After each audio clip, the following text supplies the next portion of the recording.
There's a distance between us. It's getting hard to reach out. Haven't seen you in seasons, but all I hear is your voice.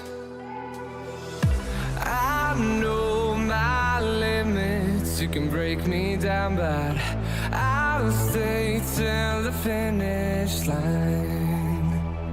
And I've been counting minutes for quite some time now, just to see you again. And I've been counting days to get away, to see you again, see you again. Been finding ways to get away, to see you again.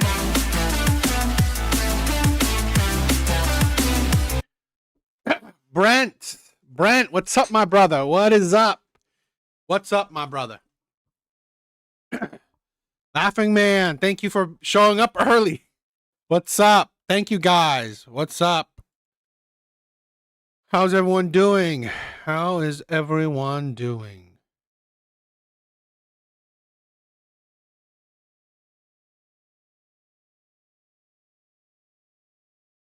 Hope everyone has had a good week. Hope everyone had a good week. Hope everyone had a good holiday, right? Thank you for spending your Thanksgiving with me, right? It was lovely. I mean, having my online friends spend Thanksgiving with me was nice, right? Having my online friends spend Thanksgiving with me was nice. It was nice. I liked it. Right? So, thank you. Thank you for spending some time with me. All right. So, let's get started. I have a bunch of things. I want to check out. Okay, so let's get started. We probably have a long video, but that's good, right? I think that's going to be good. All right. Let's get started with some stuff, right? Let's get started with some other videos. I have this video I wanted to check out. I'm assuming Passport Bro stuff. So we'll check it out. Let's check this video out. Let's see if it's good or not. Woman who I thought was the love of my life. Now, after fleeing the country, I have chosen to file for divorce and walk away from my marriage. From the betrayal to the death threats, the insult and the lawsuits, I'm gonna explain and show you guys why I ultimately made the decision to walk away from my marriage. I remember the first years of the relationship being some of the happiest in my life. I can't say exactly what it was that made me love my wife so much, but I just felt such a great sense of peace and love, not just from her, but from the whole entire church community. And I think that was a really big factor, actually, in me choosing to be with my wife, because I was so in love with the community and how they treated me and how they welcomed me with open arms. They sold me on all these amazing ideas of Jesus loves you, this is what Jesus would want. All the bad, negative stereotypes that I had about religion just went out the door. But I remember feeling a very strong sensation and feeling from God telling me that this woman was going to be my wife. And now I understand that the whole purpose of the marriage and the wedding was to bring my family back together again. My family came from the US, and I was able to resolve all the issues that I had with my dad and my mom and my sister. And we had a really beautiful reconnection, and we hugged it out. It was an amazing experience. I don't regret the marriage at all. I think that a strength that I have that is also kind of a weakness is that I'm a very adaptable person. You can put me in any environment and I'll find a way to make friends and fit in. And I think when I was doing that, I may have given off the impression that I wanted to be this amazing Christian man for the rest of my life and dedicate myself to Christ and all that stuff. I'm trying to think if I gave off that impression, or the community and my wife had such strong expectations on me that they kind of projected them on me, and those are the only things that they saw. Being an Asian man, I think a lot of Asians can relate to this. We grew up with a huge lack of love in our households. We're always constantly told how we're doing everything wrong. Our parents never really say that they're proud of us or that they love us. It's always, why aren't you doing this? Why aren't you getting better? And I think in a lot of ways, I meant, right? Asian families, they're not the best with showing love. I agree. They have high expectations, but they're not the best with showing love. But here's the thing also.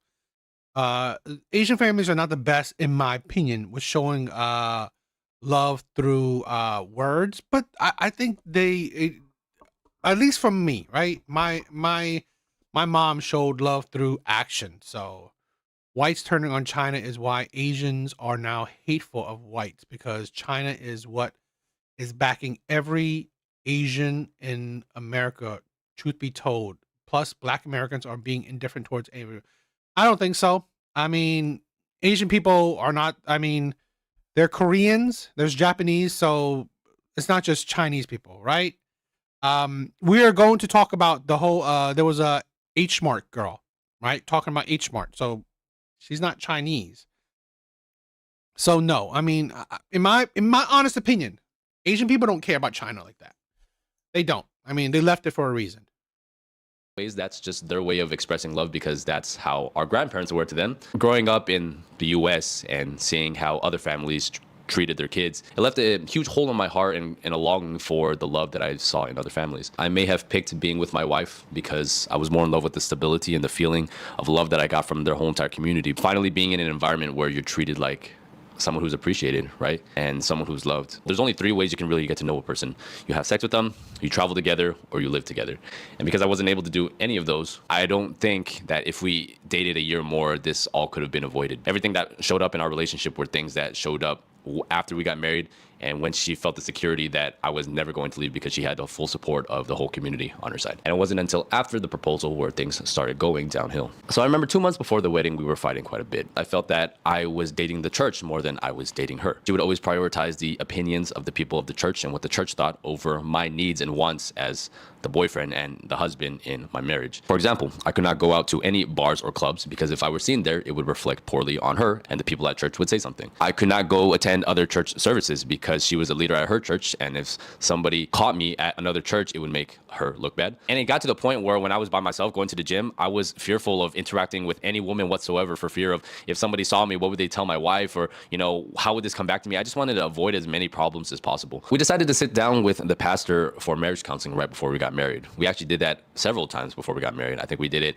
starting from 6 months before the wedding. Every single month we would meet with the pastor, and I would have meetings with the pastor by myself as well. After we told him the situation, he told us that it's apparent that love is here and we care about each other, but if we continue down this path, the marriage is not going to work. Me, Wes, I have to fully agree and be on board with everything that they teach at the church. If not, that's okay, I should walk away. But by marrying my wife, I am accepting that this is the path that I want to take. And I guess looking back, this is probably the point where I should have walked away. I can admit that this was maybe cowardly behavior on my part, but it was very difficult because I had so many things on my mind. Being in a foreign country.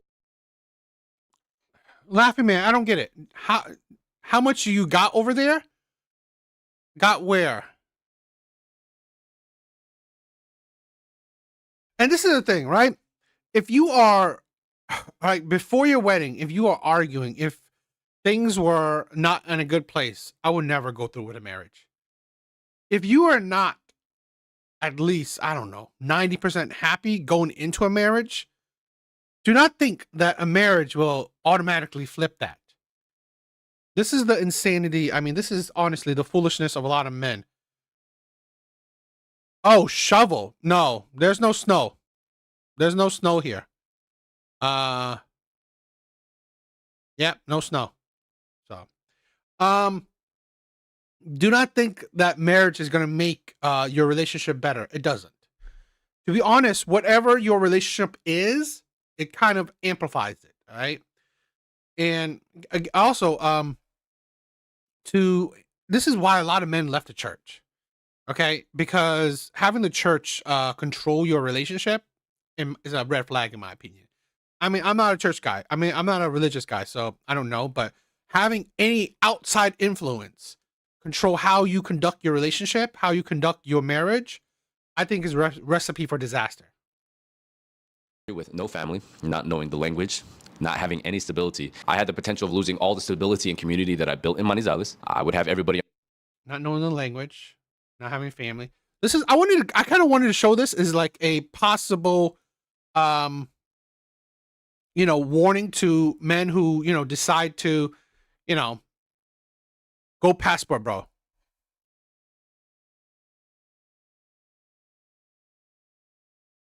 No, shovel, shovel. I didn't get it. I mean, but no, there's no snow right here. I mean, is there? I don't know. Is there talks about snow? No, there's no talks about snow here.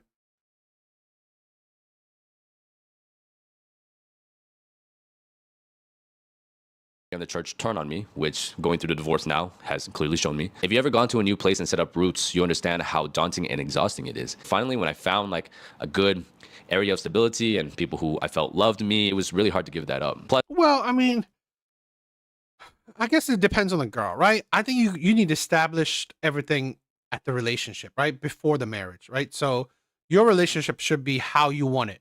If you're arguing, uh, if the churches already have their hands in your relationship, it's never a good thing. the pressure of what everybody in the church was going to think, and the fact that my family, all of them bought tickets already to come to the wedding. There was just a lot of things going through my head. So my wife and I, we talked about it, and we came to the conclusion that because of love, we're going to fight through it, and we're going to try to negotiate everything as the marriage progressed, right? Because we love each other. I've never said this openly on my channel, but when I was courting my wife, there was another man who I guess is like another one of her father figures. This guy, he went to jail in the US for narco trafficking. Now he's a reformed Christian. Yo, Alvi, what's up, my brother? What is up? And everything. He came up to me one day and just took me aside and is like, hey, look, like if anything bad were to happen to Anna, he gave me like the gun fingers and he put it on my chest. He's like, I'm gonna kill you. He may have said it as a joke, he may have not, but well, this guy went to jail for it, right? He could very easily do something like that again. Ultimately, I decided that I think Yeah, I wouldn't. Yeah, I would have broke up. I would have broken up. If I'm dating a woman, and anyone in her family threatens me, we're done. We're done.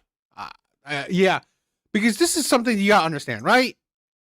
You're not the crazy thing is that you're not just marrying her. You know, you're not just marrying her. Had to be here for this topic. We are going to talk about it. We are going to talk about it. Yeah, a lot of men, we gotta realize that you're not just marrying her, you're marrying her family.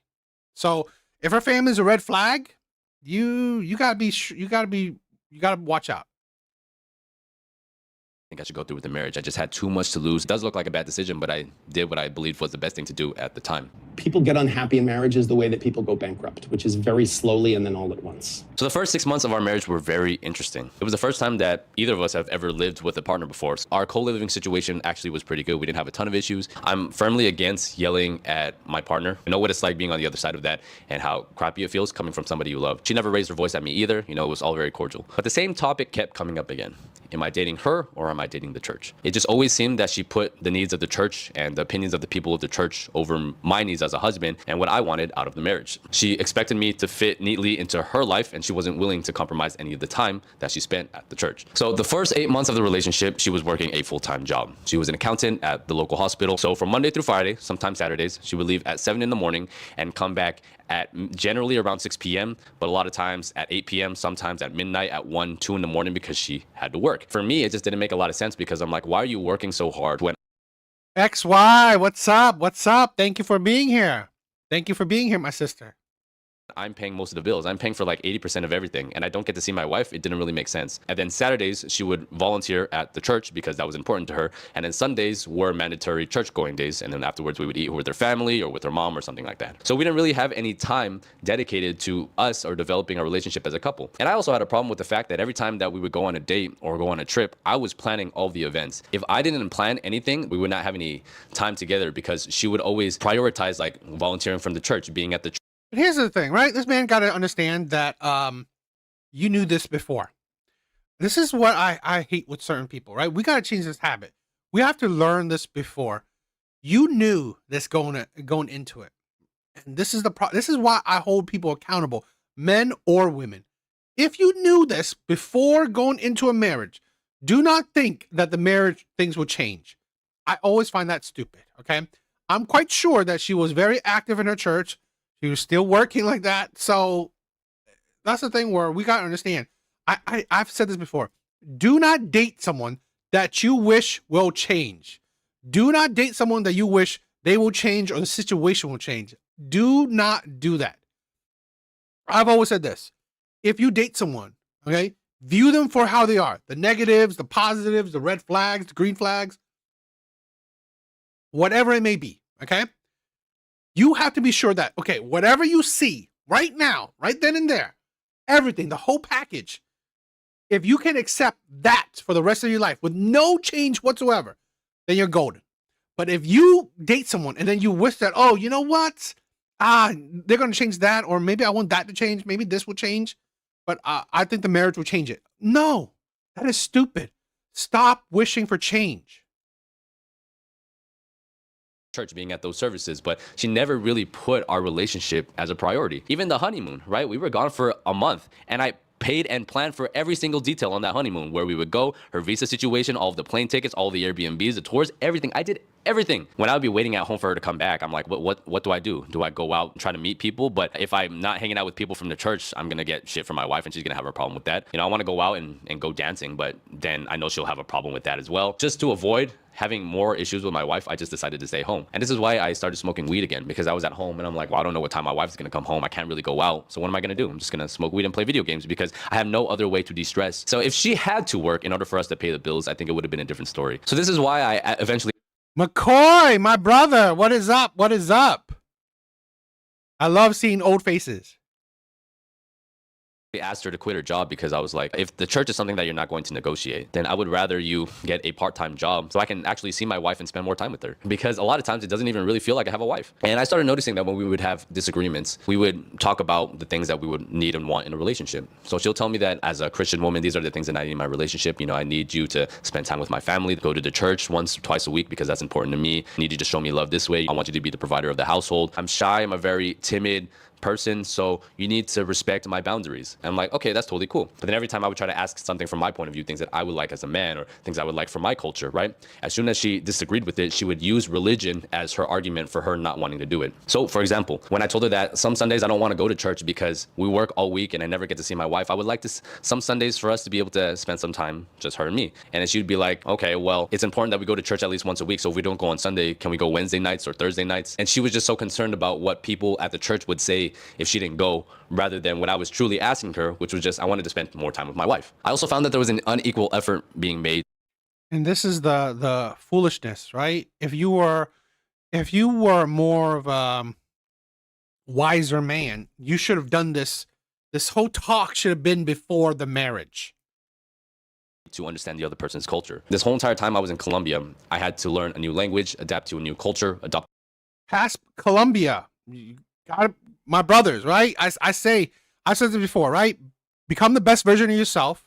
Become the best version of yourself and get a passport. But please, please be wise about it. Don't be stupid. All right? Don't be stupid about it. Sounds like he should have walked away if he didn't. He did, but he should have he should never even done it to begin with.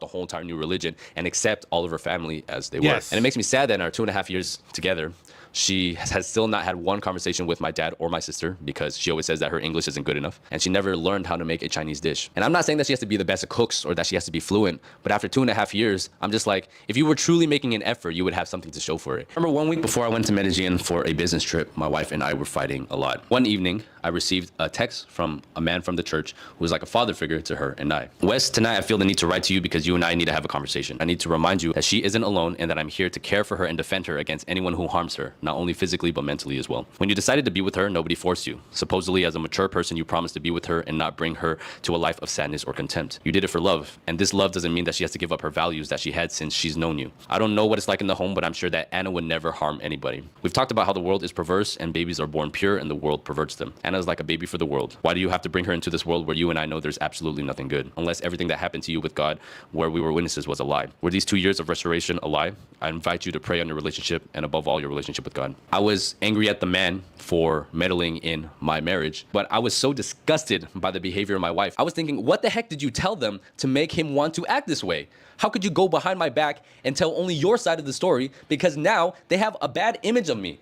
All the trust that I had in my wife vanished at that moment. Are you here in the interest of your husband, or are you trying to get other people to pressure me into thinking that you're right? I think that in any marriage, any issues that you have are discussed in private. And when we're in public, it's you and I against the world. We're a team. But it put such a sour taste in my mouth that I was ready to pull the trigger and separate from my wife. But I didn't think that things would get to this extreme. ¿Cree que usted va a venir aquí a burlarse de todo mundo y hacer lo que le da la gana, a coger a una niña, desubicarla y luego dejarla? Sé que usted aquí en Colombia no conoce sino la parte buena, pero usted acuérdese que sabe que usted está en el país más violento del mundo. Maricón, hijo de puta. Yo a mi hija todavía la controlo y la mando y yo abro el Instagram y yo tengo las claves y yo por eso miro todo y mantengo pendiente de... Wow. They have all the access of they're controlling the daughter like a lot. And that's something that, see, this is a thing where stop thinking that apparently she's good at English. ella. Y estoy esperando que venga y ojalá me busque. No quiero cogerlo sino para matarlo, marica. So this is the same man who sent me the threatening text message before. When I received the threat, I sent it over to my wife. The first thing that came out of her mouth was, oh man, he didn't mean that. You know, he just collapsed. He was angry in the moment. I'm just like, whose side are you on? And all the actions that happened afterwards too. Her talking Steve, what's up, my brother? What is up?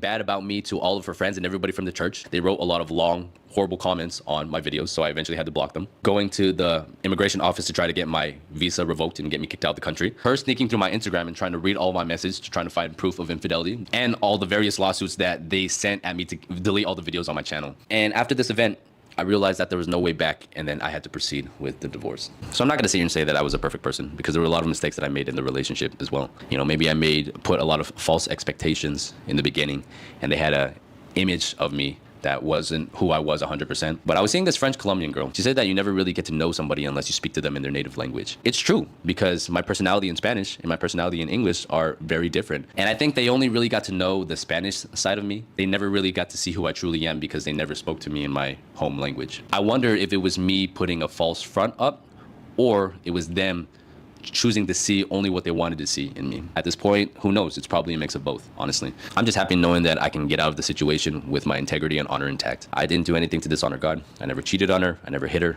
I never insulted them. Even when they were doing all these things against me, I never once spoke badly about my wife on my channel or to anybody else, convincing all of her friends in that community of all the bad things that my wife did. Like, I did none of that, right? I chose to just walk away and take the high road. Right now, obviously, I'm in Thailand. I'm on the run again, and I'm trying to get my life back together. But at least I can look myself in the mirror and say that I did not sacrifice my morals or my values out of anger or out of spite in order to hurt these people who have desperately tried to hurt me in any way possible. I believe that love is a beautiful thing, but I believe that love and marriage are two completely different things. Marriage is a lot more about duty, about responsibility to your family. I wanted to share it and talk about the whole entire process because a lot of people have asked me, you know, why did you get divorced? You seem so happy. I was happy for a long time, but there's only so much neglect and shit that you can take in a marriage before you have to say, This is the thing where you gotta be wise about it, right? You gotta be smart when it comes to. I mean, if you going to marry, you have to be smart. Yes, marriage comes with duty. That's it. But it also comes with boundaries, right? And you have to set up the boundaries before things happen. Boundaries has to be already set up. Okay, an order has to be already set up. It already has to. If you are weak about it, things will go. It will go crazy. And yeah, I think it's kind of like a cult. You know, religion can become very culty, right? So yeah, I just wanted to check that out. Interesting, but it's a warning, right? Like I said, my brothers, like, you know, get a passport, but be smart about it. Don't be stupid, right? That's the thing where it doesn't matter if you're in the U.S., any country in the West, or you get a passport going around the world. If you're not smart, it doesn't matter where you are. You will be screwed regardless, because stupidity will screw you over. So be warned.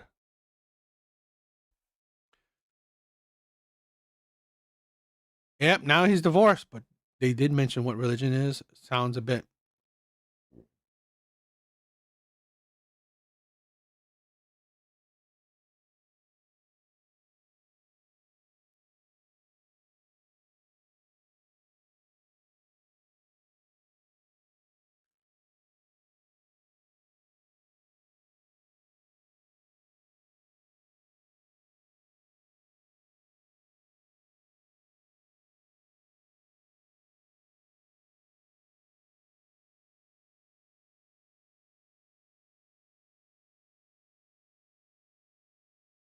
What's up, everyone? Thank you, everyone, for being here. Thank you, everyone, for being here. You guys are all amazing, right? I love you guys.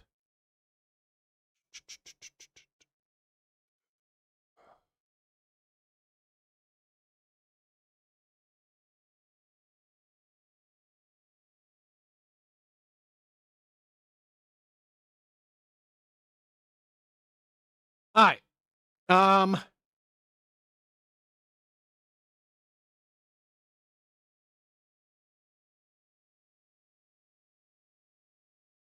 Let's check out some TikToks.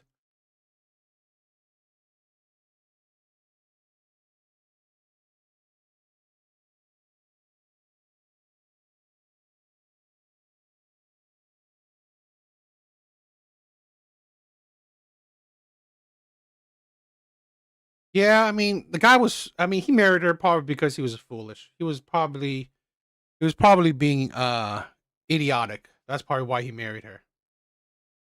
So, definitely wasn't a good thing.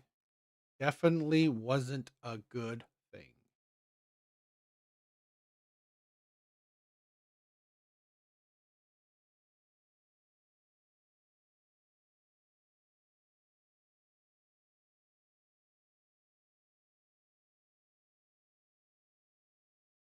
Yeah, I mean, he should have.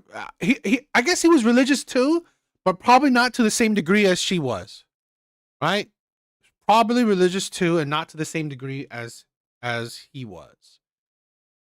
All right, I have a bunch of videos. Let's check them out. A bunch of TikTok videos. So yeah.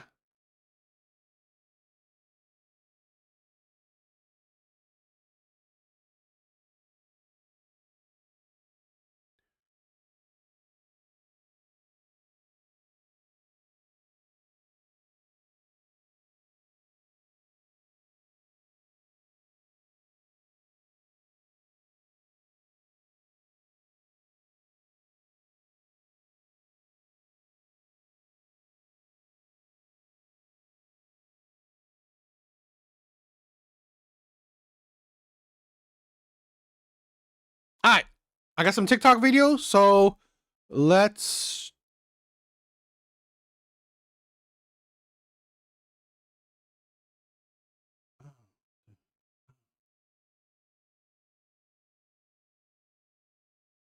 Let's check them out. All right. All right, well, check this out. All right, so let's get started with these.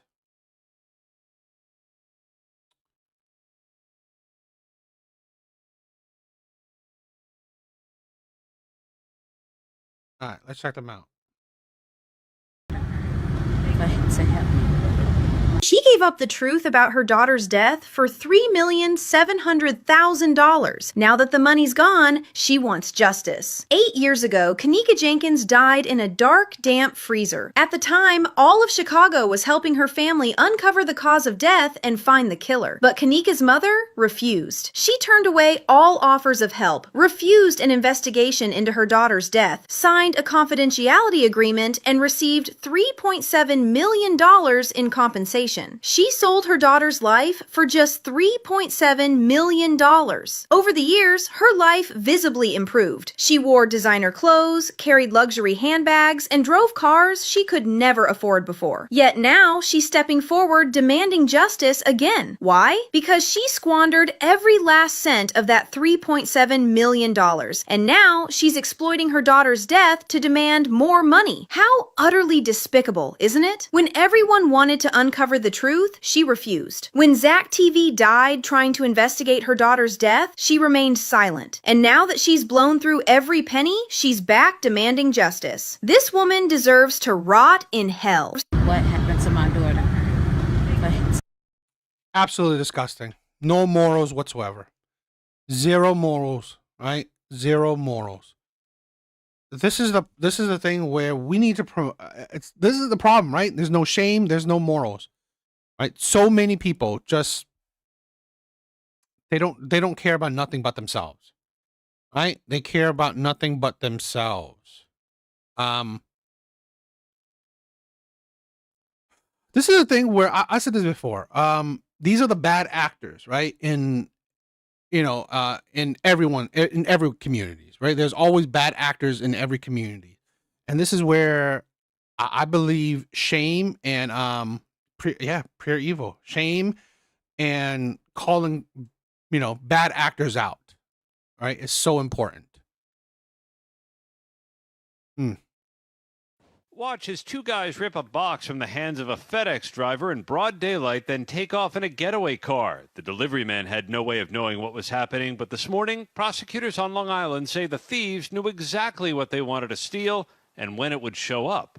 Pirates would be there waiting for the phones as though they were expecting them. Prosecutors say a sophisticated ring of porch pirates was after mobile phones and other electronics and knew when FedEx was dropping them off because they had hacked into the shipping giant's delivery network and placed bulk orders using fake names but real addresses of unsuspecting homeowners. Once they were placed into the system, the co-conspirators would then contact these runners and tell them, these are the names, and you're going to go out and pick these up. Officials releasing videos they say show the alleged pattern. A FedEx employee drops off a box, and moments later, a thief swipes it and flees in a waiting car. The stolen phones were allegedly taken to a stash house in the Bronx in garbage bags before they were resold in the United States and internationally. Investigators say they recovered more than 200 mobile phones and tens of thousands of dollars in cash. Once they're unlocked and being able to be utilized as both a communications device and or internet access device, they would be literally untraceable by law enforcement. Prosecutors identified 4 dozen of these kinds of robberies in Suffolk County alone, but they say cell phones are being stolen this way up and down the East Coast. FedEx told us in a statement the shipping industry is now working with law enforcement to address the rise in porch piracy. In this particular case, guys, 14 people were charged on Long Island. Most of them have pleaded not guilty. So brazen. Yeah, it is. What about it? Watch. I mean, it's kind of smart and kind of a lot of work, but it's like such wasted energy. It's like you put that energy to criminality, but you don't put that energy to like other ways of making money. I'm just like, what a waste of any brain cells and effort. I mean, those the iPhones are money makers, right? But it's like, I don't know. There's other ways to go about it. I haven't seen anything similar to Samsung. No, Samsung. Yeah, no. It's the what is it? The iPhone secondary markets are pretty profitable, right? I mean, not insanely, but I mean, people still buy old iPhones. You saw the video that they put dye. Oh yeah, I've seen the videos of that. Right, those were pretty cool, right? They put those explosion packs and stuff. Those are pretty cool.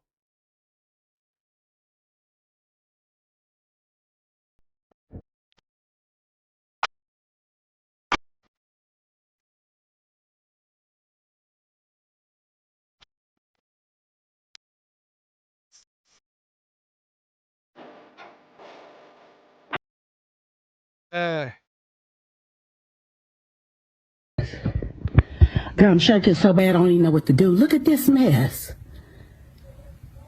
This is ridiculous, y'all. Mesquite SWAT forcing their way inside a home Monday afternoon with their guns drawn.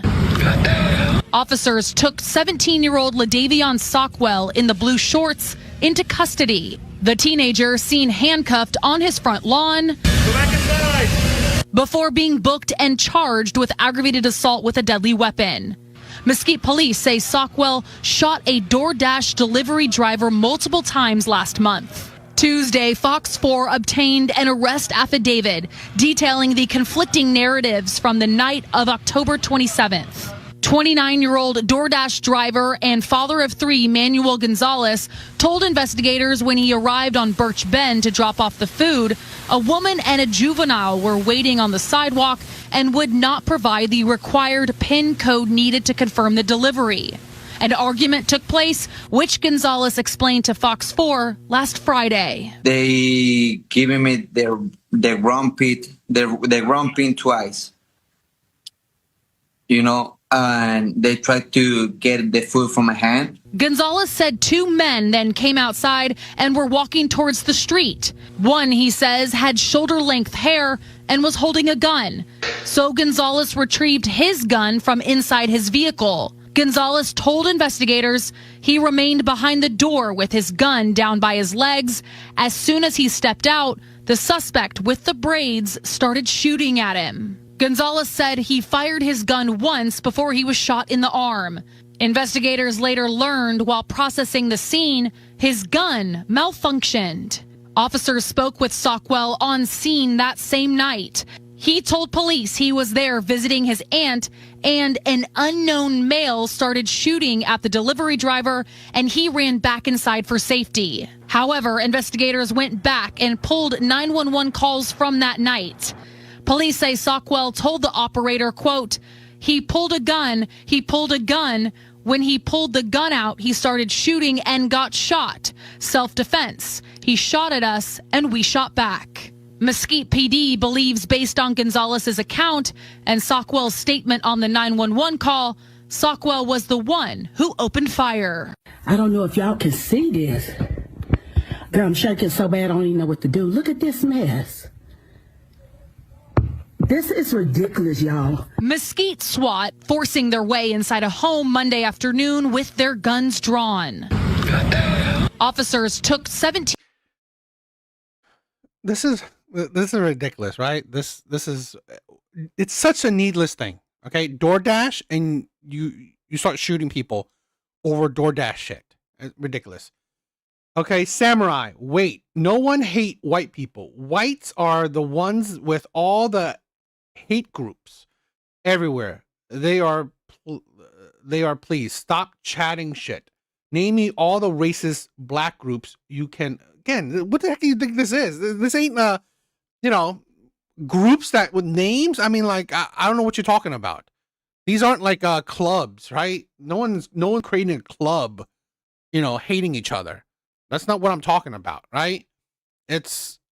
I mean, if you're blind to society right now, we are, again, this is the thing where I think minorities are pointing the finger at outside of the community instead of inside. Let's focus on the community itself. Let's better the community itself instead of focusing on outside of the community. That's not helping. It's not helping. Because here's the thing, a 17-year-old starts shooting people, that's a mentality, right? That's thanks to being taught stuff like that. Okay? You're not teaching the kids to not resort to violence. So that's being taught within the community. No white people is making you use your guns and shit like that and shooting DoorDashers. School surveillance cameras show a small boy getting off the bus when he's approached by a much larger boy who punches him and allegedly puts him in a chokehold. At one point, a staff member walks by but doesn't intervene. According to the lawsuit, the boy allegedly lost consciousness twice. He is eventually helped inside, where staff members realize what's going on, bringing him to the main office and laying him down on the floor while they call his mother. When she finally arrived, she says no one had called 911. A son is literally laying there still in the middle of the office floor, completely black and blue. Ben Mycelis is the attorney representing the mother and her son. The school district has seen the video. The fact that they can watch that video and not so much offer an apology is really, really, really disgusting. According to the complaint, the boy suffered permanent brain and spine damage as well as post-traumatic sleep disorder. In a statement, the organization Green Dot, which runs the charter school, writes, "We take seriously the safety of all of our students and quickly address bullying of any kind on our campuses. We promptly and thoroughly investigate any complaint and take appropriate corrective action." The boy's mother says she wants an apology and can't believe the bully was never expelled. I think across the board there should be discipline, and I think that that can include termination. School surveillance cameras show. It's disgusting. Definitely, schools are absolutely useless. I mean, I rarely ever see schools actually handle bullying and the shittiness that's happening within the walls correctly. within their little area correctly. Like a teacher walking by while a student getting hurt is insane. Absolutely disgusting. Really, it's just absolutely, utterly disgusting.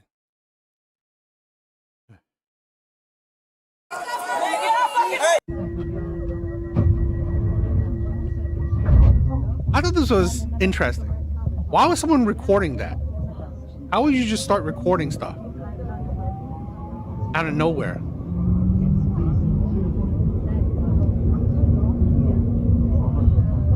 But that's just, I feel bad for the guy.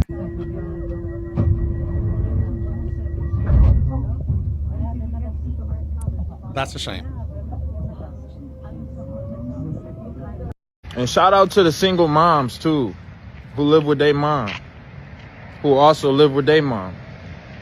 3 generations of bum ass bitches swearing niggas ain't shit. Somewhere in the world, they all deep as fuck in the house claiming niggas ain't shit.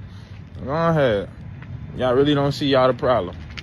And shout out to the... You know, something that I had to wake up from, right? Something that I had to wake up from. I should have recognized the red flags with my ex, right? Her grandma was a single mother. Her mom was a single mother. I should have woken up, right? I should have like saw the cycle. I should have saw the generational curse. I didn't. That was my my foolishness, right? But I should have seen it. I should have seen it. So yeah, that's the thing, where it was my fault for not seeing it. So I don't know. But that is my fault for not seeing it. Been in London for 5 hours and I just got my chain snatched and I got decked in the fucking face. London, is this normal? Is this the London experience I've been told about?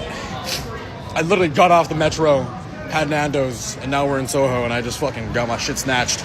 Anyone sees a guy in a fake Gucci hat asking for directions to Oxford, do not give him directions to Oxford. But did we back down? No, we did not back down. We did not back down.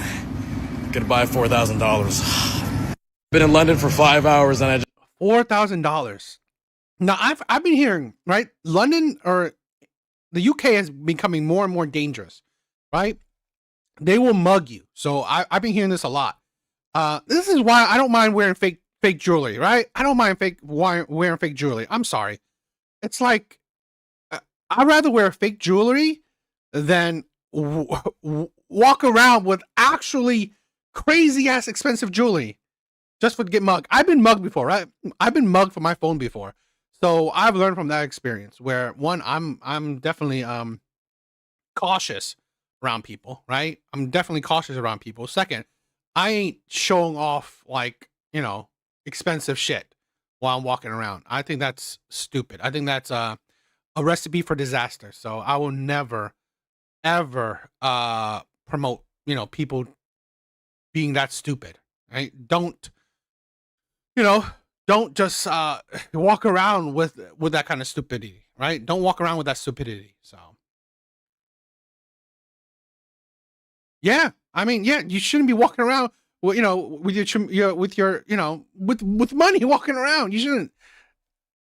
I wouldn't go to England or the UK. Muslims then went crazy over there, and the rules are way not. I've heard that, right? I'm sorry, like the UK is becoming like they're on the way to becoming a third world country, right? With how the mugging rates are, right, and like the knifing. A lot of people are like talking about getting stabbed, right? So yeah, I'm saying it's just too dangerous. I mean, yeah, iPhones are being expensive. That's why I walked around stupidly, right? There was a time when I was walking around. I was talking to my you know, my girlfriend at the time, walking around late at night, just walking around. Some kid on a bike went by me and just snatched the phone out of my hand, right? Snatched the phone out of my hand, and I was running for the guy. Okay.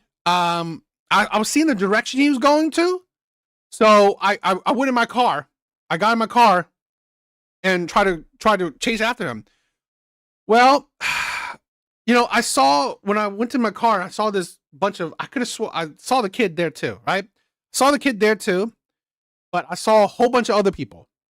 So it's like I couldn't. I knew if I tried to instigate something, I would probably get beaten up. So wasn't worth it. England has fallen. I mean, it does seem like it. It does seem like it. So I don't know. I mean, if he could.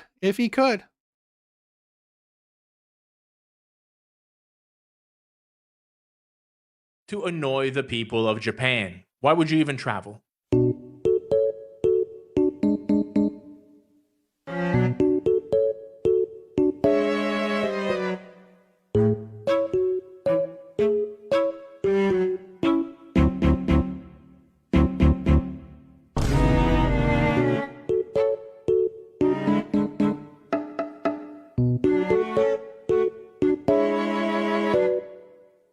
White people are killing their own selves off. They are wiping themselves off the planet. Look around you. You know, white person's DNA is probably 50% Neanderthal, 50% of one of their own family members, because they're so inbreded. Y'all are so genetically fucked up that, I mean, the sun doesn't even like you guys. Y'all are slowly but surely becoming less and less and less and less of a majority, that you are now considered a minority. Think about that for a second. All this Aryan, think about it. You're saying never mix. So you gonna end up fucking a family member? Nasty ass. Hurry up though, go extinct. I like that. Just as a small counter to her. That's the thing. I don't know why people. It's like. And I get it, right? It's the internet is different than real life, okay? I mean, the people I know around me, they're not thinking about white people all the time, right? Or if at all, right? They're not thinking about racism. They're not caring, okay? So I'll say this. In real life, the black people, minorities are different than people on the internet. So I preference that. But online, it's just like, because you got the creators that say shit, you got the comment section. So sometimes it skews your viewpoints, right? Because like, why do people online constantly need to think about racism? Constantly got to show hate towards white people. It gets tiring. It really does. Her point. How's Africa doing here? Here's life without whites, and here's life without blacks. Here's a NBT member who says that logic is anti-black, and she might be right. And finally, on the post-colony, which reveals colonial reason as a logic that made blackness the outer limit of the human. So when I say logic is anti-black, I mean the very rules of logic were written from an imperialistic point of view. So to think freely, we need to rebuild reason itself from the ground up.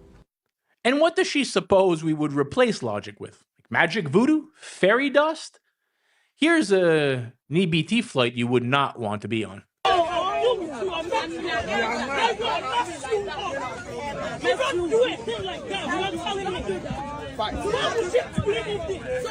Why did you tell me? Why all you have to do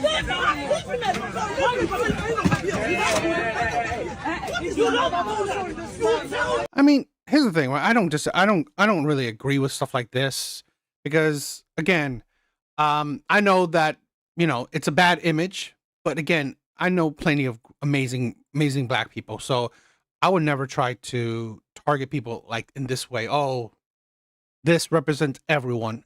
I mean, or this is everyone. No, it's not. But it is a bad image on everyone. This is why I've said this before, right?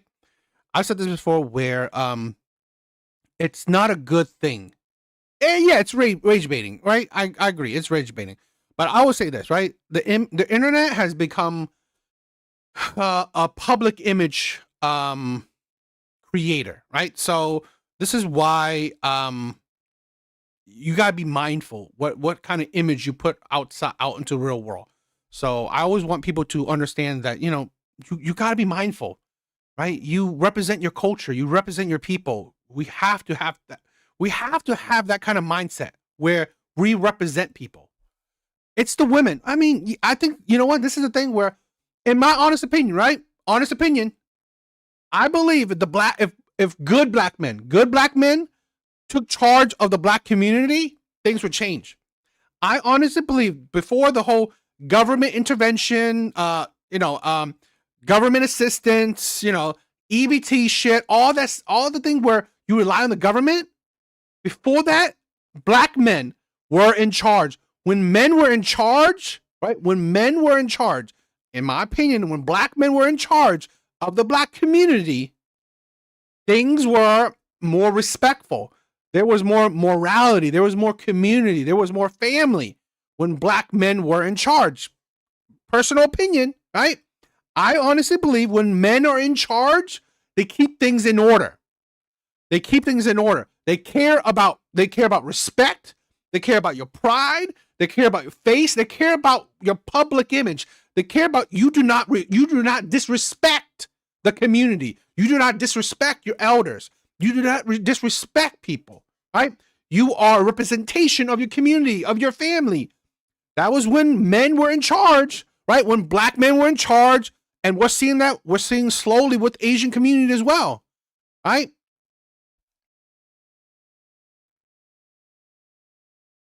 Exactly. See, that's the thing, right? Amazing. They move it out of and this is the thing. Most people they move themselves out of the black community where you have mainly women in charge, right? It's like the few things where, the black community has a kind of a matriarchy. Exactly. The laws don't support us being in order. It doesn't. The law doesn't care, right? We ourselves have to take control.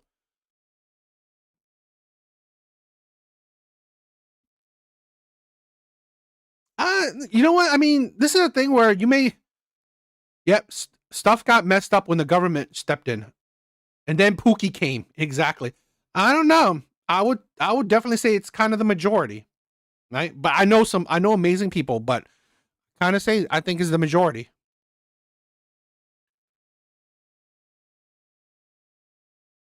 This is a scam on all of us taxpayers. An able 38-year-old body should not have the right to dodge work and collect benefits. Play the clip. That's some bull. Nelson Scott is on the verge of losing access to the Supplemental Nutrition Assistance Program, or SNAP. He is 38, not disabled, doesn't have any kids, doesn't go to school, and doesn't have a job. Those are just some of the reasons he is no longer eligible for SNAP benefits. How much should SNAP help you? It helped me a lot. I get $292 a month. The U.S. Department of Agriculture crackdown is led by President Trump, who signed the One Big Beautiful Bill into law in July. The government shutdown stalled the November 1st deadline for implementation. However, these changes are still coming up. We help Signe Anderson is a senior director of nutrition advocacy with the Tennessee Justice Center. Because of rules like this, we can see individuals that are going to be forced to skip meals. She points out senior citizens and children between the age of 15 and 18 will be most impacted. Rick Williams is a conservative political analyst. A 15 or 16-year-old can take care of themselves at home while you go work. There's no reason you can't be working. There are plenty of jobs out there. Scott tells me, as a convicted felon, getting a job isn't easy. I will get one if y'all give me one. Y'all be felony friendly and hire us. Believe it or not, he's not looking for a job. There is companies out here that will hire felons.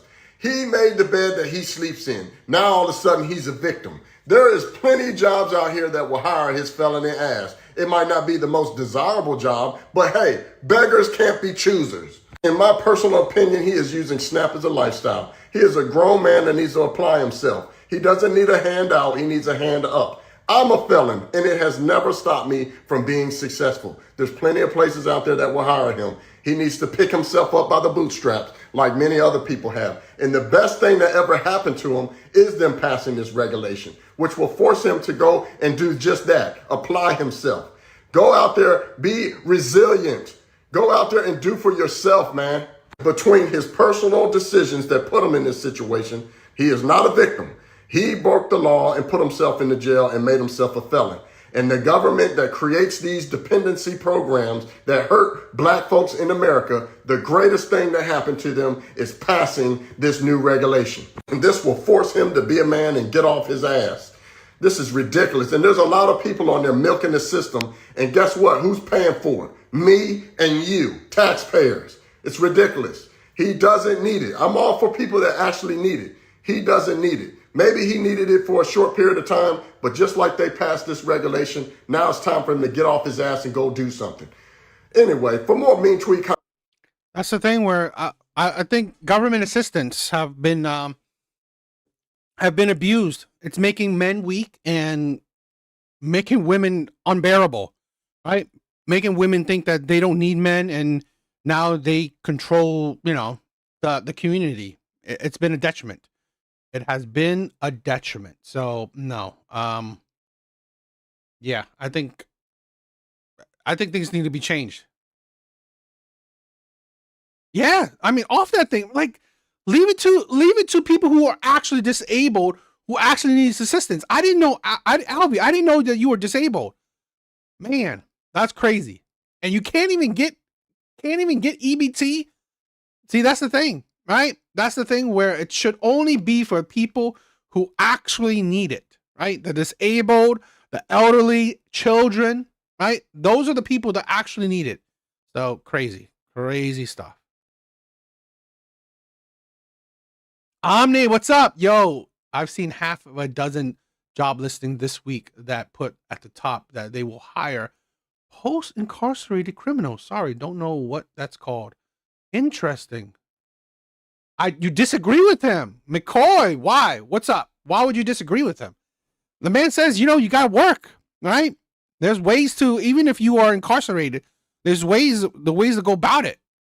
Or you even though you've been a king of the castle. Okay. How much you want to bet crime rate is going to skyrocket? You really think they're going to watch jobs and stuff? You're funny. I don't know. We'll see. We will see. All right.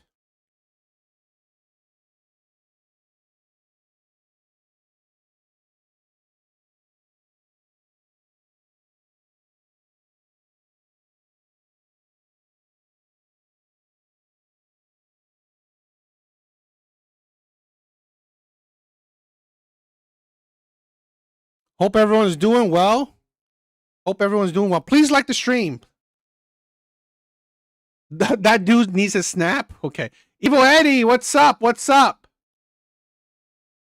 right. Thank you everyone for being here. Please like the stream. All right. On to the thing, right? So a little while back, Red Door, what's up, my sister? What is up? A little while back, it's hard to get a job having a jail record. Yeah, I agree, it's hard. Not impossible, right? I don't think it's impossible. It is hard. All right, so a little while back, there's this woman, we'll see it, but she made kind of a wave in the, I guess, Asian TikTok, right? Because what she said. So let's check this out. Nice person, but I can't stop myself. I really am a nice person, but I can't stop myself from giving snark to the white people at Asian grocery stores. I'm sorry. I'm not sorry. I can't stop doing it. Like, I just side eye every time I see you there. What are you doing here? And like, arguably I could be in the right if they're like, taking up space loudly in the way. But I do it even when they're not. I do it when I just see you down the aisle way picking out like your pre-made sushi. I'm over there like, and I know I'm wrong for it because like, especially if it's a small mom and pop grocery store, which I just got back from, like, go support them. You didn't do anything wrong. I'm just a bitch. I'm a really nice girl, but I'm also a bitch. And I saw this one girl who was in the grocery store. She was like down the way with like blonde hair and she's like looking at the packets or whatever. I give her this side eye. I'm looking at her. I see her giving me side eye back. She's like at me. I was like, and I know I don't look super Asian, but I'm like, I'm literally supposed to be here. I'm buying the foods that I grew up eating right now. And then she came closer and closer, and I saw this moment as we're both side-eyeing each other where we both got closer and closer and closer, meeting in the middle of the aisle, and we both realized that the other person is Asian. We both realized that we're Asian. We both were like, and then we smiled and we walked away. It was almost Asian on Asian crime, but I think she was doing the same thing I was doing, giving me the little like, what are you doing here? Which is valid, but also white people keep going to Asian grocery stores, keep supporting small businesses. But I do hate it when white people come in there and they're like, oh my God, I've seen this on TikTok, and their kids are running around amok, like making a disaster for people that are just like buying their regular weekly groceries. I do hate that, but like, most of this is on me, and I'm sorry, but I'm also not sorry. Sorry. I really am a nice. I said this before, right? I said this on a TikTok. And I'm going to break this woman's video down. Right? But I said this on a TikTok. Chinatowns, Asian supermarkets, all this shit, right? Asian supermarkets of all kinds, a Japanese one, whatever, a Japanese restaurant, whatever, right? When it's in America, it's fucking American. Plain and simple. It's not like a Japanese restaurant isn't just for Japanese people. Chinatown isn't just for Chinese people, right? An Asian supermarket isn't just for Asian people. It's fucking American. It's an American thing, right? It's an American establishment. You are American creating American businesses. You putting the Asian moniker on it means nothing. It just means that that's the products, or that is the connotation with it, right? It's the products you're selling is Asian oriented, but again, it's an American business establishment. If you want shit only for Asian people, go fucking to Asia, right? Go to Asia. Such a stupid mentality. And this is the problem I'm finding. This is the problem I hate right now, right? I'm sorry, but because of the stupid indoctrination from universities, from social media and all that shit, Asian people are now being indoctrinated by other minorities, right? Hate for white people. Stop that bullshit. Right? Because of the indoctrination of Democrats, of the left, of college, Asian people, particularly younger Asian people, are being indoctrinated and adopting the hate from other minorities that they have of white people. It is stupid. It is utterly fucking stupid. Stop with that bullshit. Right? You are an American. You are in an American establishment. I hate this shit, right? Hip hop is American. Right? An Asian supermarket is American, because here's the thing. In China, it's not called an Asian supermarket. It's a fucking supermarket in China. Right? A Japanese restaurant isn't called a Japanese restaurant in fucking Japan. It's a restaurant, right? So it's just it's an American business, right? Hip hop is American. I hate the divide. I really fucking do. And this is the problem. I'm sorry, but Asian people are now being poisoned because of like leftist, democratic, college fucking stupidity. Stop being indoctrinated by the hate of fucking white people. Stop with that bullshit. It's all American. We live in America. It's fucking American. Don't gatekeep shit. You want things for only Asian people? Go back to go to China, go to Japan, go fucking to Asia. I hate this fucking bullshit. This is what I'm talking about, right? This is why I've been hating on fucking I've been hating on like the left, Democrats, and all that shit, because they're poisoning people. We don't need to fucking hate white people. Oh my God, white people are in Asian supermarket? No, it's a fucking American supermarket. It's made in America, right?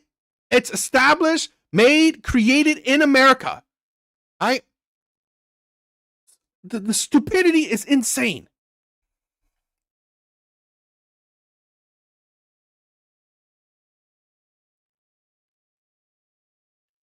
Let's break this down. Let's break this stupidity down. Person, but I can't stop myself from giving snark to the white people at Asian grocery stores. I'm sorry. I'm sorry. I'm not sorry. I can't stop.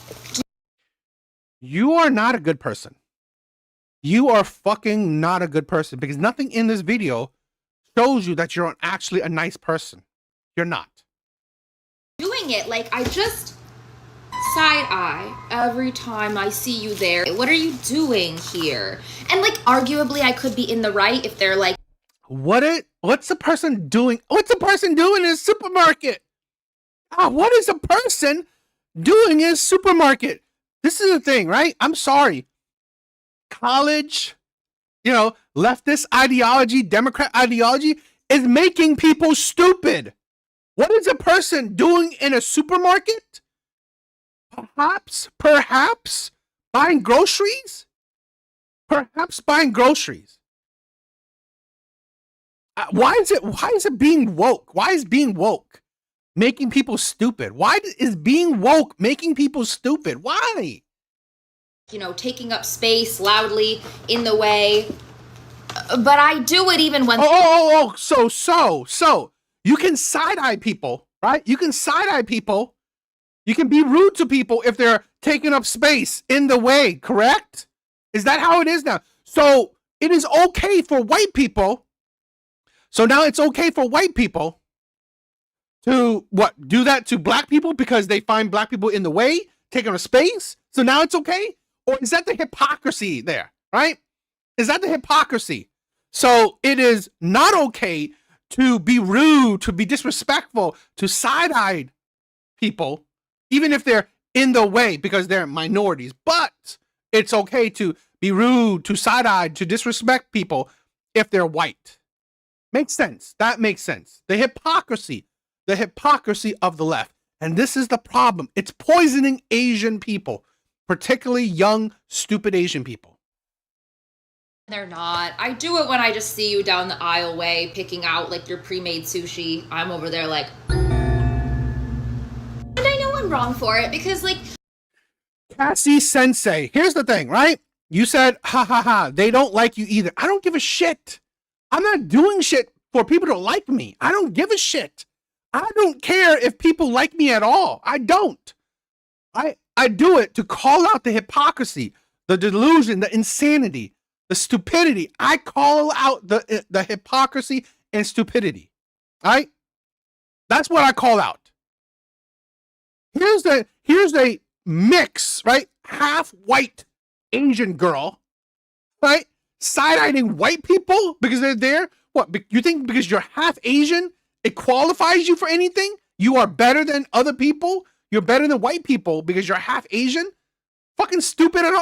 So just because you're half minority, you're better than white people. So it's okay to have that mentality that you're better than people or that you deserve something because you're part Asian. That is the fucking stupidity right there. Especially if it's a small mom and pop grocery store, which I just got back from, like, go support them. Go support them. You didn't do anything wrong. I'm just a bitch. I'm just a bitch. I'm a really nice... You're not a nice person. But you are a bitch. So let's just take away the nice person because you're not. You've shown nothing that you are. You are a bitch. Girl, but I'm also a bitch. And I saw this one girl who was in the grocery store. She was like down the way with like blonde hair and she's like looking at the packets or whatever. I give her this side eye. I'm looking at her. I see her giving me side eye back. She's like at me. I was like, and I know I don't look super Asian, but I'm like, I'm literally supposed to be here. Why are you supposed to be here? In an American business, right? In American business, any customer is supposed to be there. In an American business, right? Anyone who wants to buy something is supposed to be there. This is America, right? This is America. I mean, like, didn't like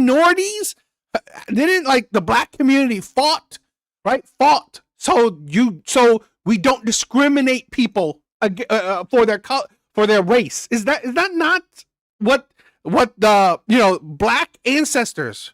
Is that not what black ancestors fought for? So you don't discriminate people based on their fucking skin color. But why is it now that modern day minorities are discriminating against people for their skin color? The hypocrisy there.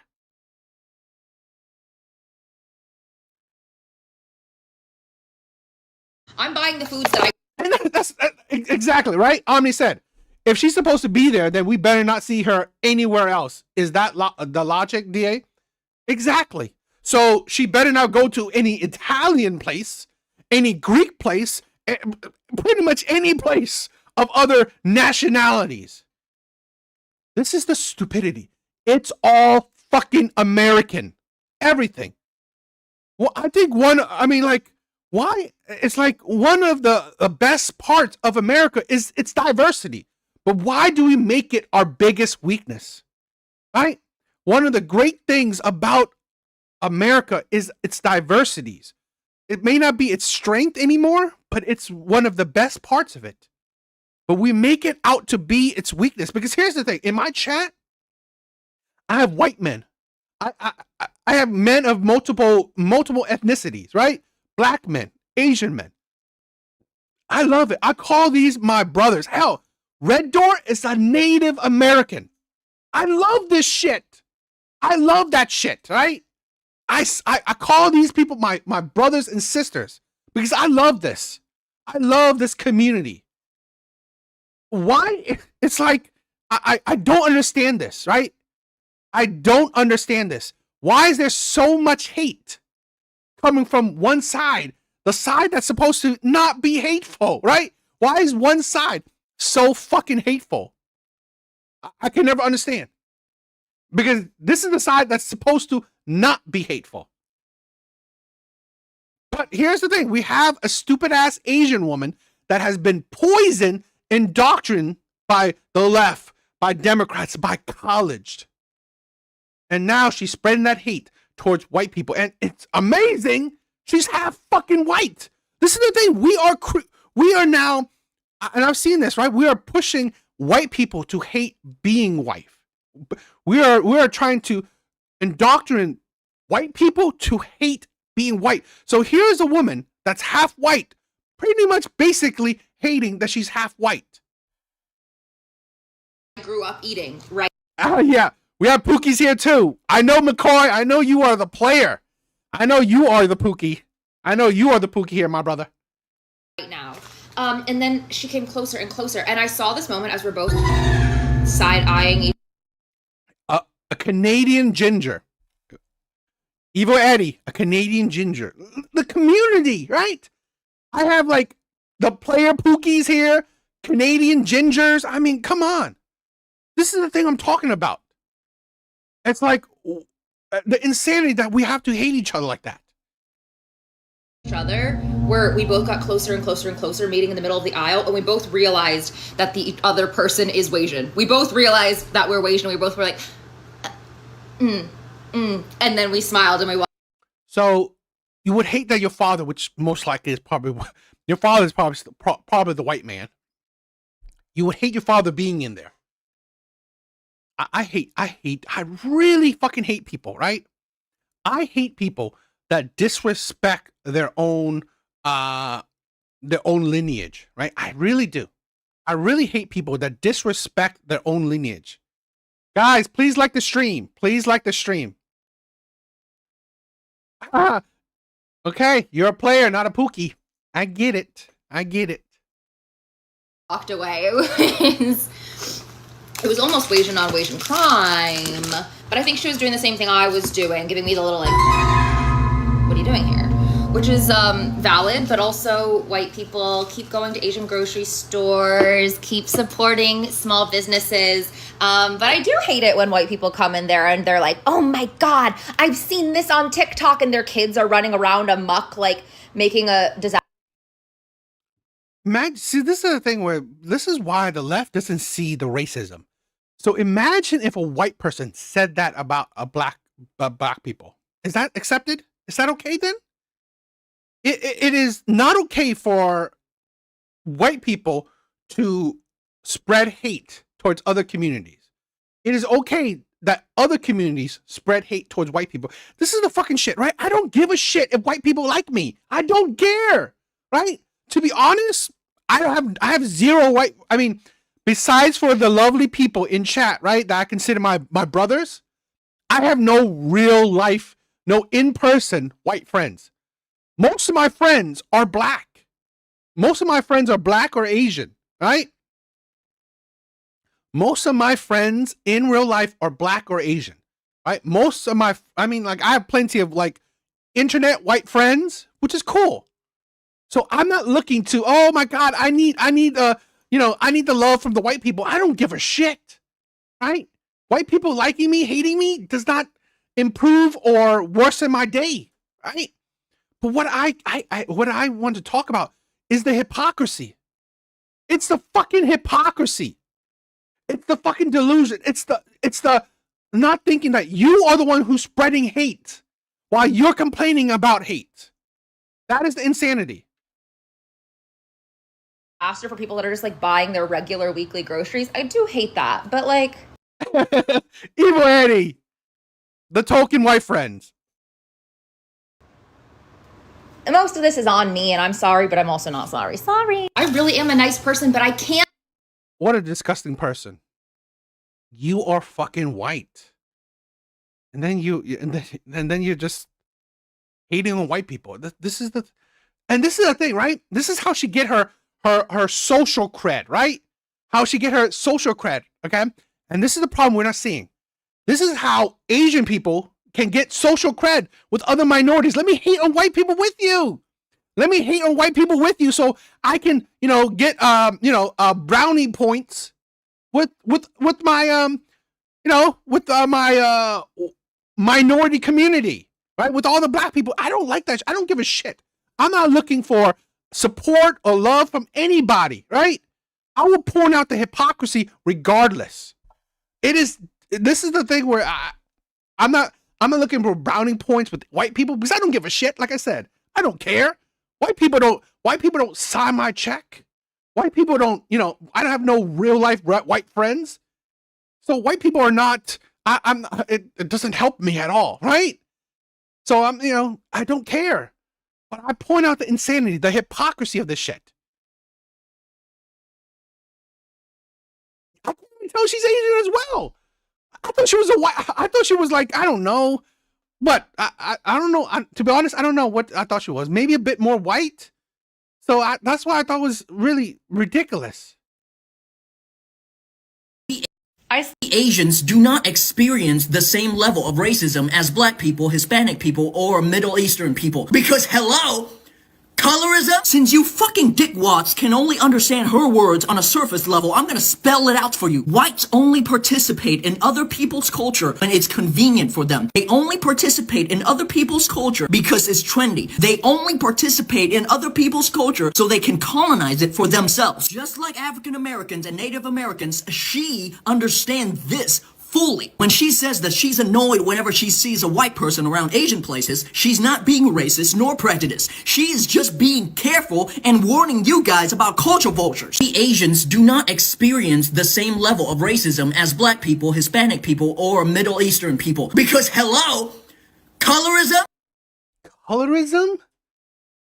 Hello, your face does not look like a fucking white person. And this is the thing, we Asian people do experience, at modern times particularly, we do experience the same amount of racism. It's not a victim Olympics. Since you fucking dickwads can only understand her words on a surface level, I'm gonna spell it out for you. Whites only participate in other people's culture when it's convenient for them. They only participate in other... This fucking stupid ass young, low IQ motherfucker, don't understand. You're not participating in other people's culture. Other people's cultures are coming into fucking America, right?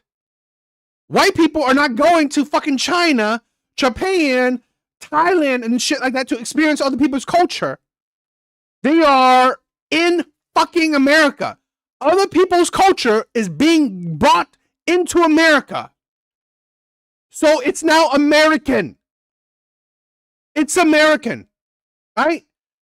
White people are not traveling to other places to experience other people's culture. And even if they do, people in other places are not crying about culture vultures. This is the poison of the left, right? This is the poison of the left. This is the poison of Democrats. This is what happens, right? When you see black people being victims or crying that they're victims, right? Crying about white people, and you want to join in, right? This is what happens when you want to join in on other people's victimhood, right? You want to join in on other people's hate for white people. Let me join in. What, you hate white people? I hate white people too. So let's join in. Let's join in on all the hate of white people. But you know, when white people travel in other countries, they are welcomed. They're not being complained about, oh, you're culture vulture. No, that shit is stupid, right? Also, when you bring other cultures here to America, it's now an American. Now it's an American stuff, right? Because if you didn't want Americans to experience your culture, you would have stayed where you were at. No one forced you to bring your culture into America. You think we got military bases all around Asia? Yes, we have military bases all around Asia, but again, legally, right? We didn't force military bases in other places. Okay? It's legal, right? So those countries allow military bases. So those countries aren't complaining about, US military bases.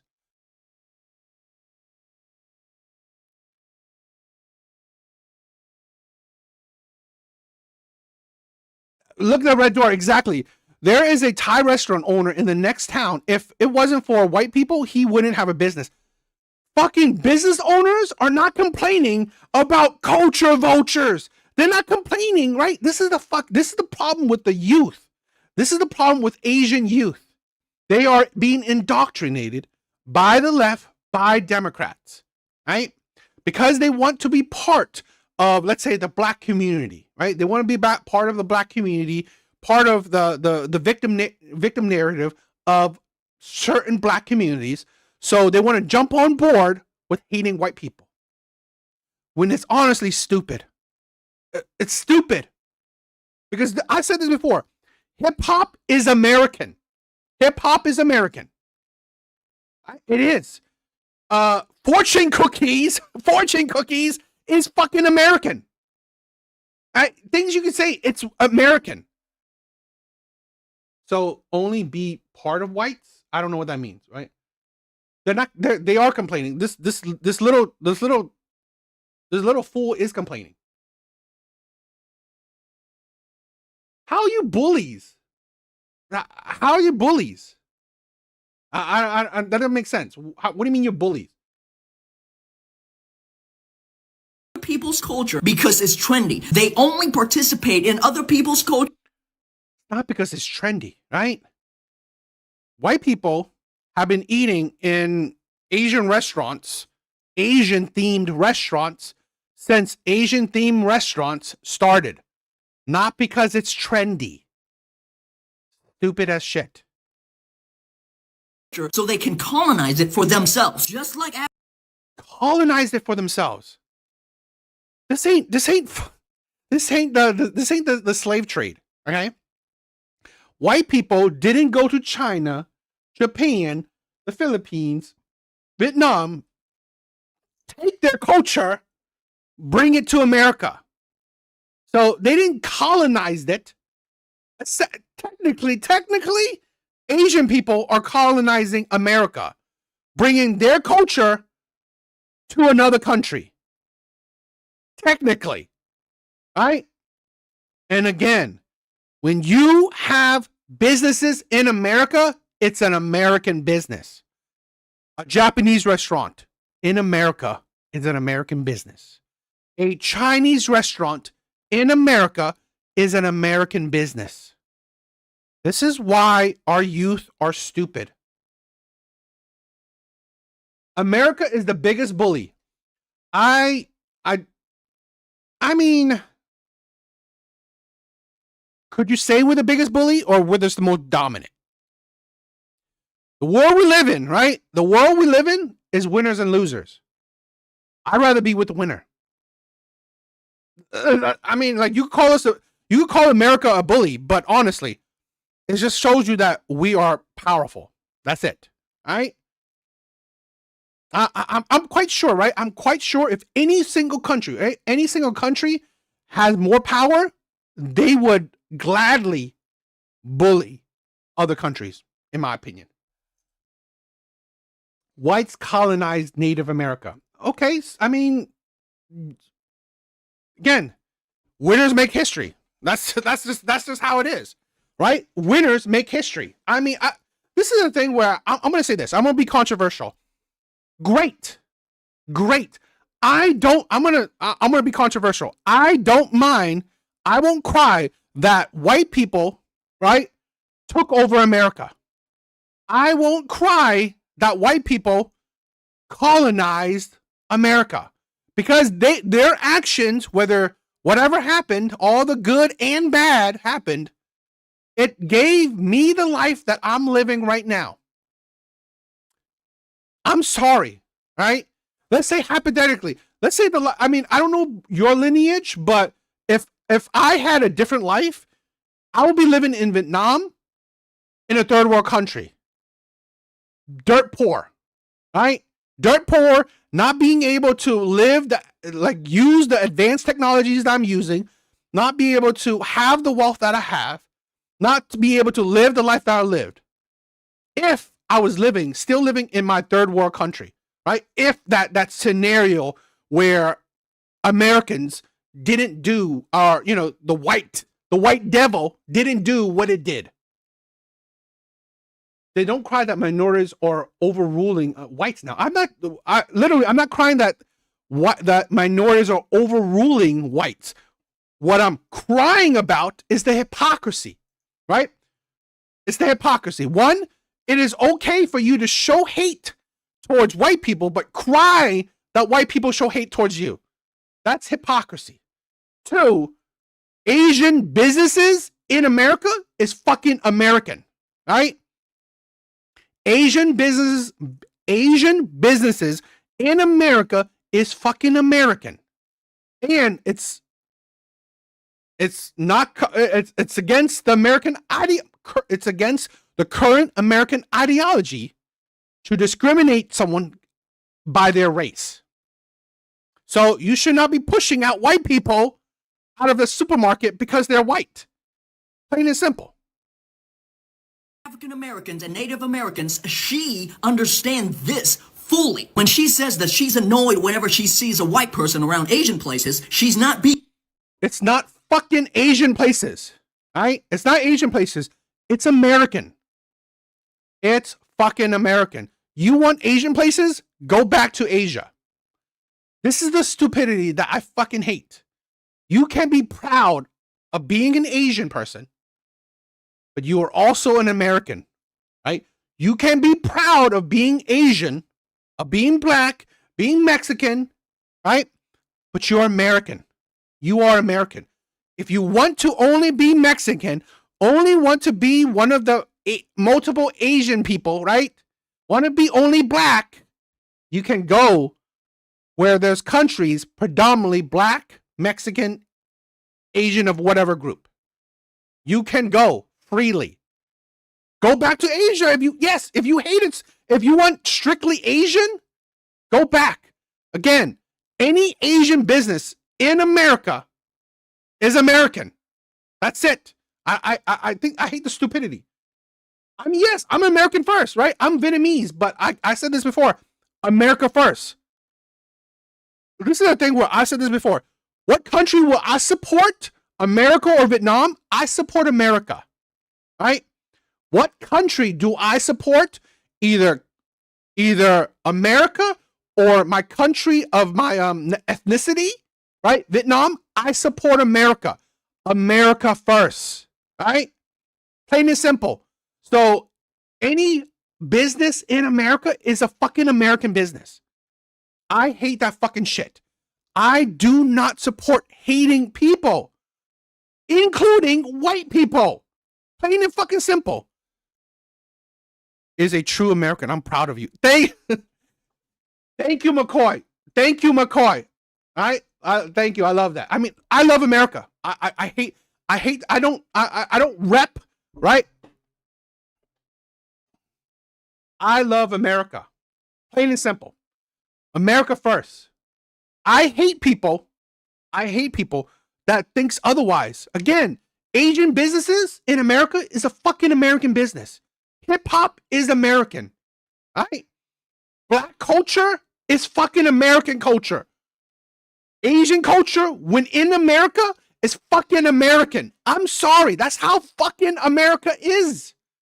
We are a melting pot. I hate this. What? Have we forgotten that shit? Have we forgotten the shit where we are a melting pot? This is what, in this corner of the internet, we support unity, right? In this corner of the internet, we support unity. Asian culture, American, if it's in America. Black culture, if it's in America, it's fucking American. Plain and fucking simple. Thank you for the love. Thank you for the love. And that's what I think. I will hold these stupid Asians like accountable for the stupid shit they say. It's American. Racist nor prejudiced. She is just being careful and warning you guys about culture vultures. The Asian.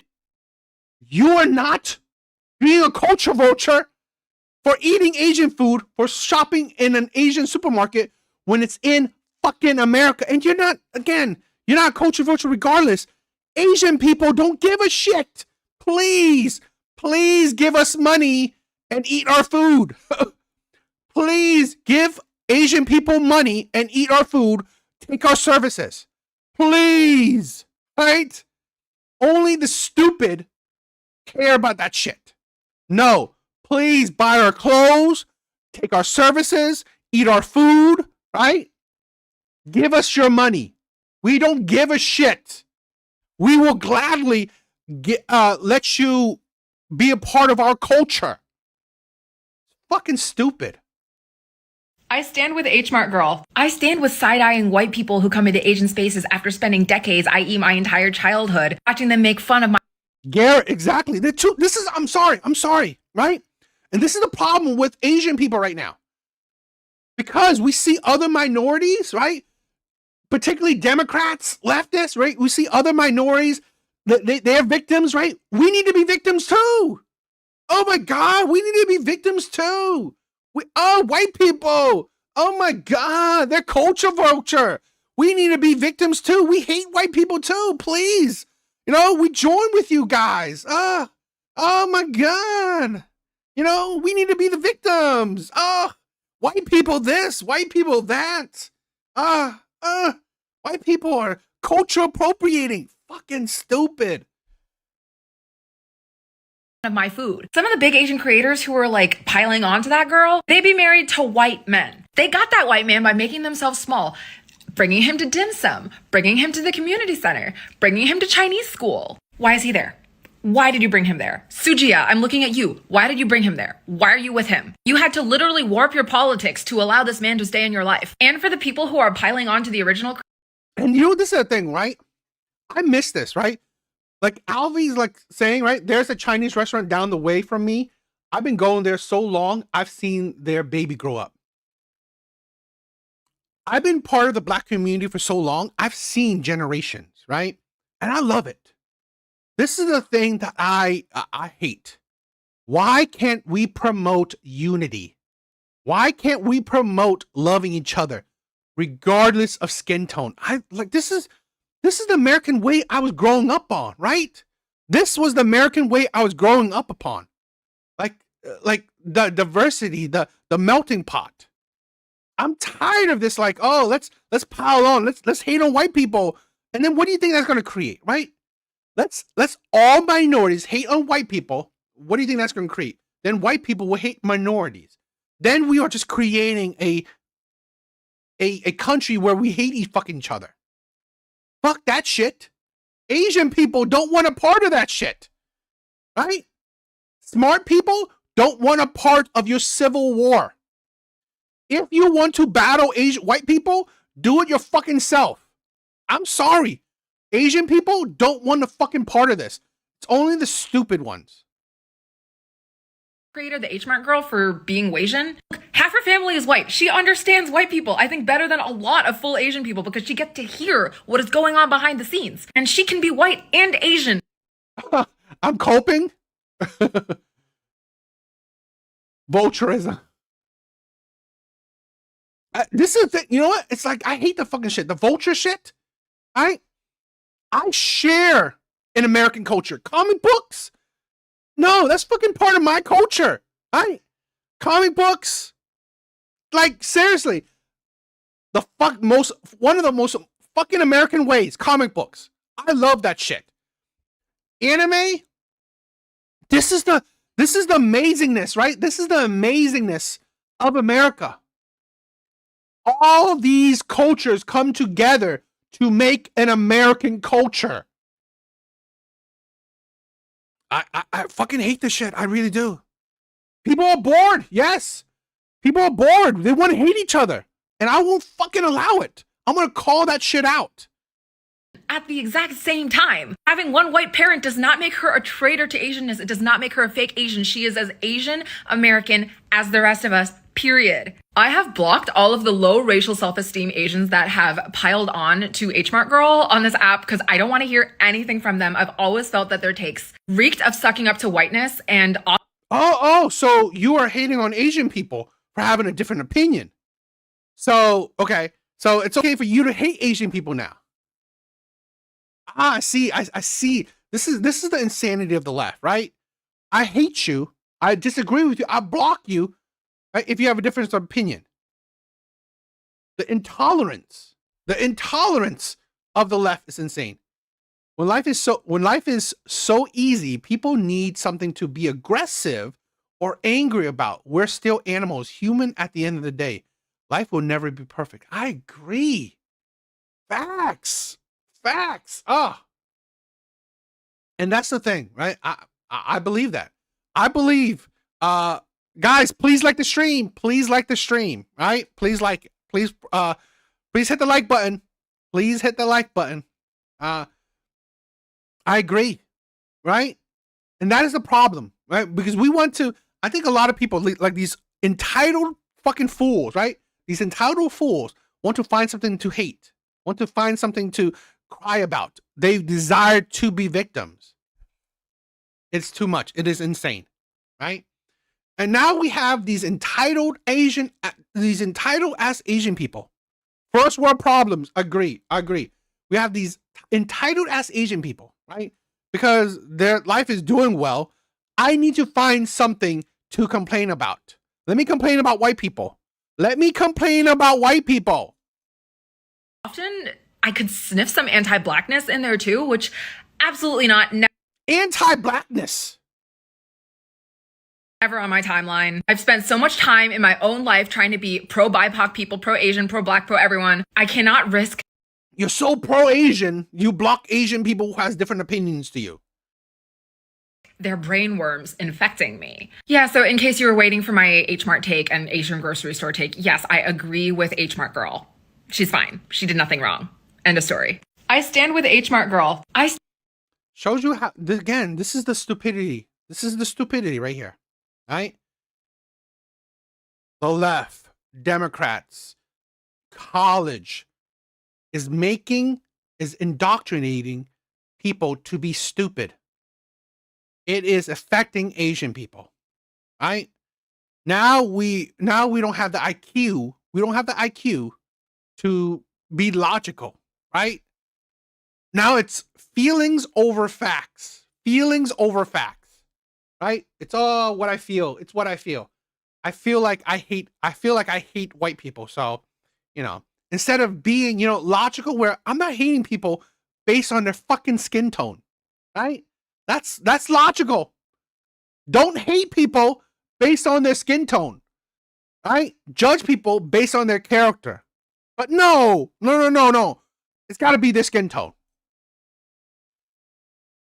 All right, I feel like as an Asian, I'm going to speak up about that whole video that went viral of that woman, that Asian girl who was like saying that she side eyes white people when she sees them at like H Mart or like any Asian grocery store. So I've seen both sides. D Spirit, what's up? I think it's the younger generation. In my opinion, it's the younger generation that is coming out of college, right? The younger generation coming out of college, they are leftists, right? Septum theory. It's the younger generation coming out of college, younger generation that's being indoctrinated. I think anyone under 30, in my opinion, anyone under 30, they are leftists. On this whole TikTok thing, right? I've seen a lot of the Asian creators who are like telling her like, that's totally wrong, that's racist. Why can't we just all like just enjoy ourselves? Because there's definitely people who want to experience other people's culture. It makes it difficult for them when they feel like they're being judged. And then I see this other side where there's a lot of black creators on TikTok who are like defending her and saying like, as the black community, we understand what it's like to be bullied your entire life for the food that you've eaten. And I've been there. My parents used to pack me Chinese food all the time at school. I took it for granted. Like, I took it for granted because I would trade my Chinese food for fucking PB&J. Like, that's not even real food. Anyways, so I understand that. I think how I feel about this, though, as someone who is Chinese, who grew up in San Francisco, I've been bullied a lot for being Chinese, like to the point where when I was in elementary school, I started telling people that I was part white because white people were just more accepted, or Asians were more accepted. And it's unfortunate that that is what it comes to. But it just doesn't help anything because I've been into other cultural grocery stores before. I've been to like a Mexican market. I've been to like an Indian market. I don't know what the fuck I'm doing. Do I want to try something new culturally? I thought it would be fun. I thought it'd be cool to explore and try something new, especially living in the Bay Area where it's extremely diverse. So I feel like I understand the whole like white people have done so much ill things, have talked so much shade about all different other cultures, and that's the weakness, right, of Asian people. Fuck that shit. Fuck that shit. White people? What fucking white people do you know that's doing shit to other people? Stop with that victim mindset. Stop with that leftist democratic mindset. Stop it. All right? We are living in an age where no one's a slave, no one's a slave master, no one is colonizing you. All right? Stop it with that bullshit. Stop trying to jump into the whole, victim mindset. This is the fucking thing where I'm sorry. I call out Asian people that are like this fucking stupidity shit, right? Stop it with that shit. Food, things like that. But if someone is willing to be in a different cultural store and still embarrass themselves or look lost or feel lost, I feel like props to them. Unless they're honestly being like disrespectful and like making fun of the food, there should be no reason to be giving nobody no side eye because we are too grown for that. And this is exactly why the world isn't changing, because everyone would just be talking shit for no fucking reason. Okay? It's not about race. It's about the fucking elite versus the people. Get it fucking together. Anyways, that's my 2 cents. All right, I feel like I'm gonna rant a little about Asians who want to be white so bad. I was having a conversation with someone the other day and she went to a gathering, right? These people are Asian, right? But there are 2 white guys. Someone brought the Malona ice cream. The girl, who's Asian, goes, "Ew, is it an Asian ice cream?" And then she'd make comments like, "I wouldn't know because I don't have an Asian friend." She made another comment that said something like, "This feels like a whole bunch of Asians playing with 2 super smart white guys, playing a word game." Some shit like that. It's so cringe seeing Asian people try to cater to white people. Asian people act like proximity to whiteness makes them superior. You can literally feel the energy shift when someone has internalized racism. It's this weird mix of embarrassment, superiority, and I'm not like those other Asians vibes. And honestly, it's painful to watch. I've seen it so many times. Some Asians act like the second they get a white friend group, they level up in the social hierarchy. Suddenly, everything Asian is cringe or weird or low tier. And you know what's the funniest part? They'll distance themselves from anything remotely Asian like it's toxic, and then they will over cater to their white partners or friends. Do you hear yourselves? It's like watching someone actively shrink themselves to fit into a box that was never built for them in the first place. Look, I get it, alright? A lot of Asians grow up being praised for assimilation. A lot of us are raised to believe whiteness equals safety, opportunity, acceptance. That's literally how internalized racism works. Acting like being white adjacent makes you superior to your own culture. Acting disgusted at your own food, your own features, your own background. It's not about hating anyone. It's more about calling out a pattern that harms all of us. Because when you look down at your own identity, the world learns to do the same. So yeah, Asians who think being white makes them better, just know that the rest of us see right through that. I'm gonna rant. For my thing, it's like, at the end of the day, this is a thing where I do believe being an American, but I think one of the greatest things about America is our diversity. It is great. It's fine to be diverse. So yeah, I don't think people should shirk or hate or ignore their heritage, where they came from. Hell, I think white people should also learn their heritage, right? I mean, know their lineage. But yeah, I would disagree with anyone who, are so, also against their heritage. But again, this is a thing where I think we're all Americans at the end of the day. If you live in America, you're American, right? And here's the thing where America is predominantly white. You can't escape that. So to have that idea, it seems like sometimes it's also counterproductive that you constantly see white, right? We need to try to go to a place where, we are trying to fight against shit like that, right? We're trying to fight against constantly seeing color. It's tiring. Whenever I see white people at the Asian grocery store, I kind of give them the side eye like this, like this. You shouldn't do that. That's gonna make them feel alienated. Oh yeah. I'm not saying that they shouldn't be there. I'm just saying it kind of makes me feel kind of funny. I kind of want to give them the side eye.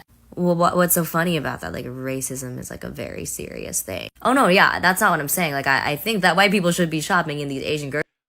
Omni, I totally agree, right? This is why I prefer to just call myself center. DA, left or right, either way, it's racist bigotry and antisocial ignorance. Hoping we can start call it what it is. I agree. I definitely agree. Right? I would call it out either side. Grocery stores. I just think it's kind of ironic that I grew up in a time where white people were always making fun of me and alienating me for eating the food that I culturally grew up with, and now all of a sudden we're in a time where it's trendy to go to Asian grocery stores. What she just said, right? I grew up a time when white people were making fun of me, and now it's a time where white people are trend. This is the thing. They're not the same white people. It's the same thing when, it's the same thing that a lot of women do, right? That, men commit men commit majority of the violence. Okay, but it doesn't mean that majority of men commit violence. It's not the same people, right? It's not the same people. Stop using your trauma, right? Stop using your trauma to blanket statement everyone, right? Stop it. Right? It's oh, white people bullied me when I was young. Okay. And then white people think that it's okay to, eat Asian food. Again, it's not the same white people, right? That's the stupidity right there. It's oh, you know what? White people were enslaved black people. And now you think I shouldn't hate white people? They're not the same people. How about be consistent, right? You can hate that one slave owner. You can hate that man, right? You can hate. I'll join you. I'll join you in hating that one white slave owner. I join you on that. But stop using that hate on other people. That's the fucking shit. That's the insanity right there.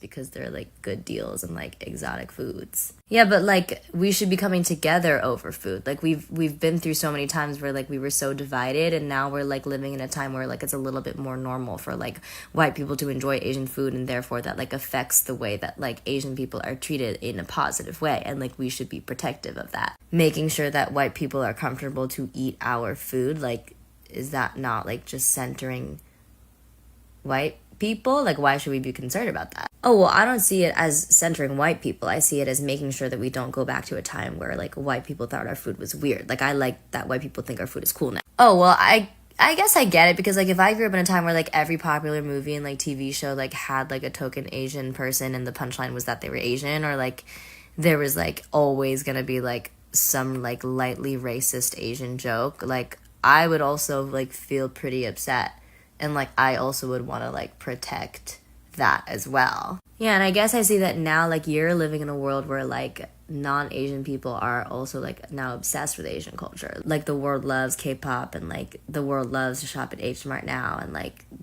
frugality is like chic now, I guess. And so I see why like you don't see it as that serious to like comment about that. Oh yeah, for sure. I was just sharing my like candid and honest like opinion about something that happens to me all the time. But I do think that white people should be like eating Asian food and like shopping in Asian grocery stores. I agree with you. Like that's a overall positive thing. I was just enjoying the luxury of like being able to like have a nuanced and like slightly uncomfortable like feeling about it at the same time.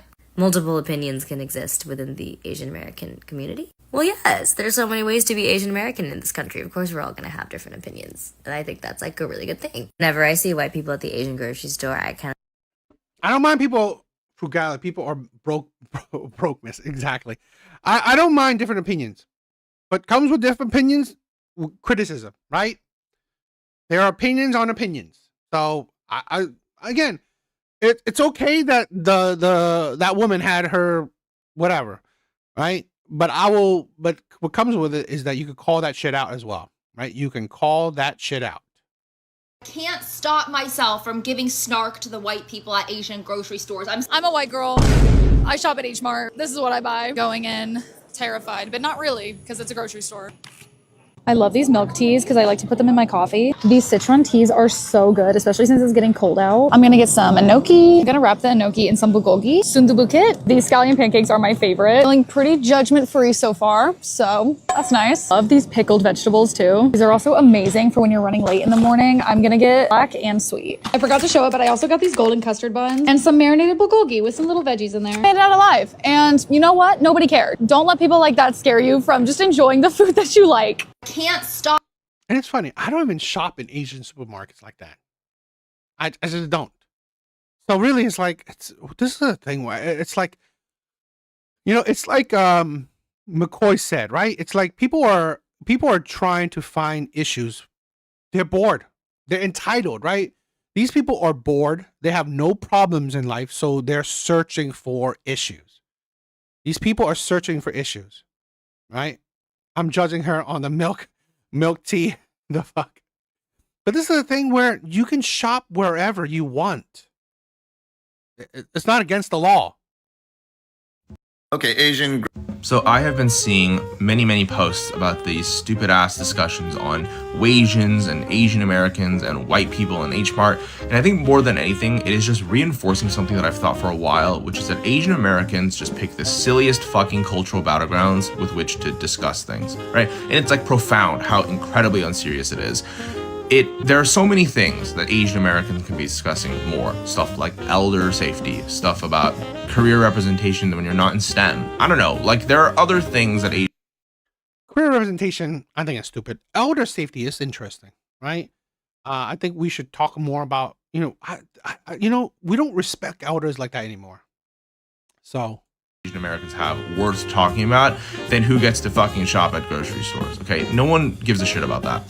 But I think, you know, part of that comes from privilege, right? A lot of Asian Americans, especially these hyper online Asian Americans that are making takes and posting them, I guess like myself, are middle class, relatively financially secure, insulated unless they make the effort to engage with the outside community, right? So when you don't face daily structural threats to your personage, I think the threshold for what constitutes a existential problem becomes very low, and so you end up manufacturing problems because the real ones feel either way too distant to, I guess, create discourse on, or way too complex to fit your thoughts into a TikTok, right? And so the discourse starts shifting towards these symbolic fights about things in symbolism, about imagined slights, about aesthetic territorialism, and it just reeks of privilege and the ability to talk about stupid shit, right?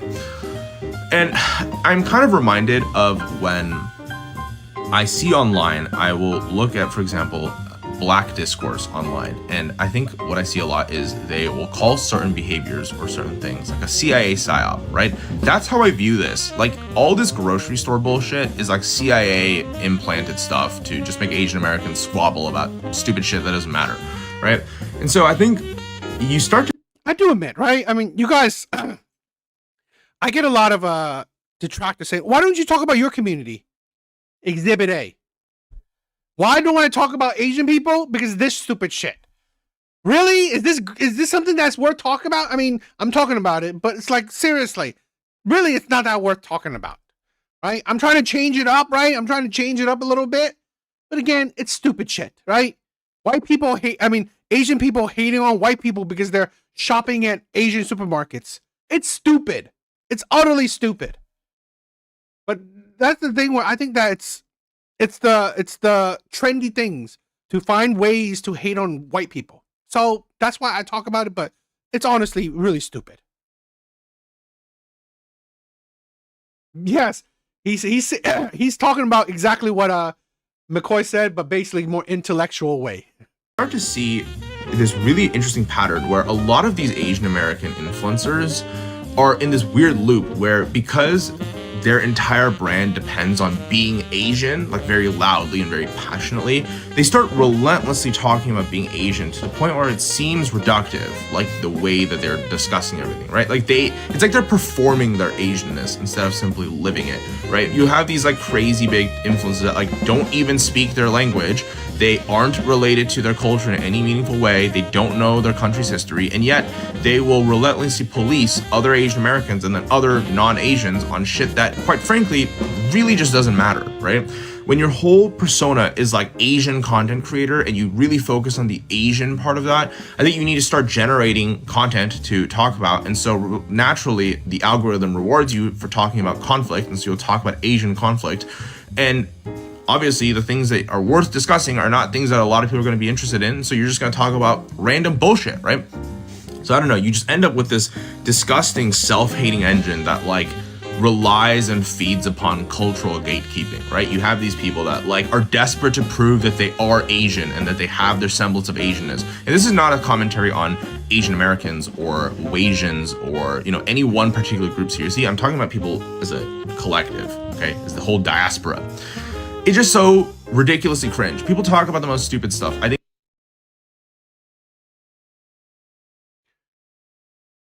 they shame anti-Asian sentiments while at the same time disregarding their own heritage and values. I agree. I definitely agree. Particularly the ones that are half white.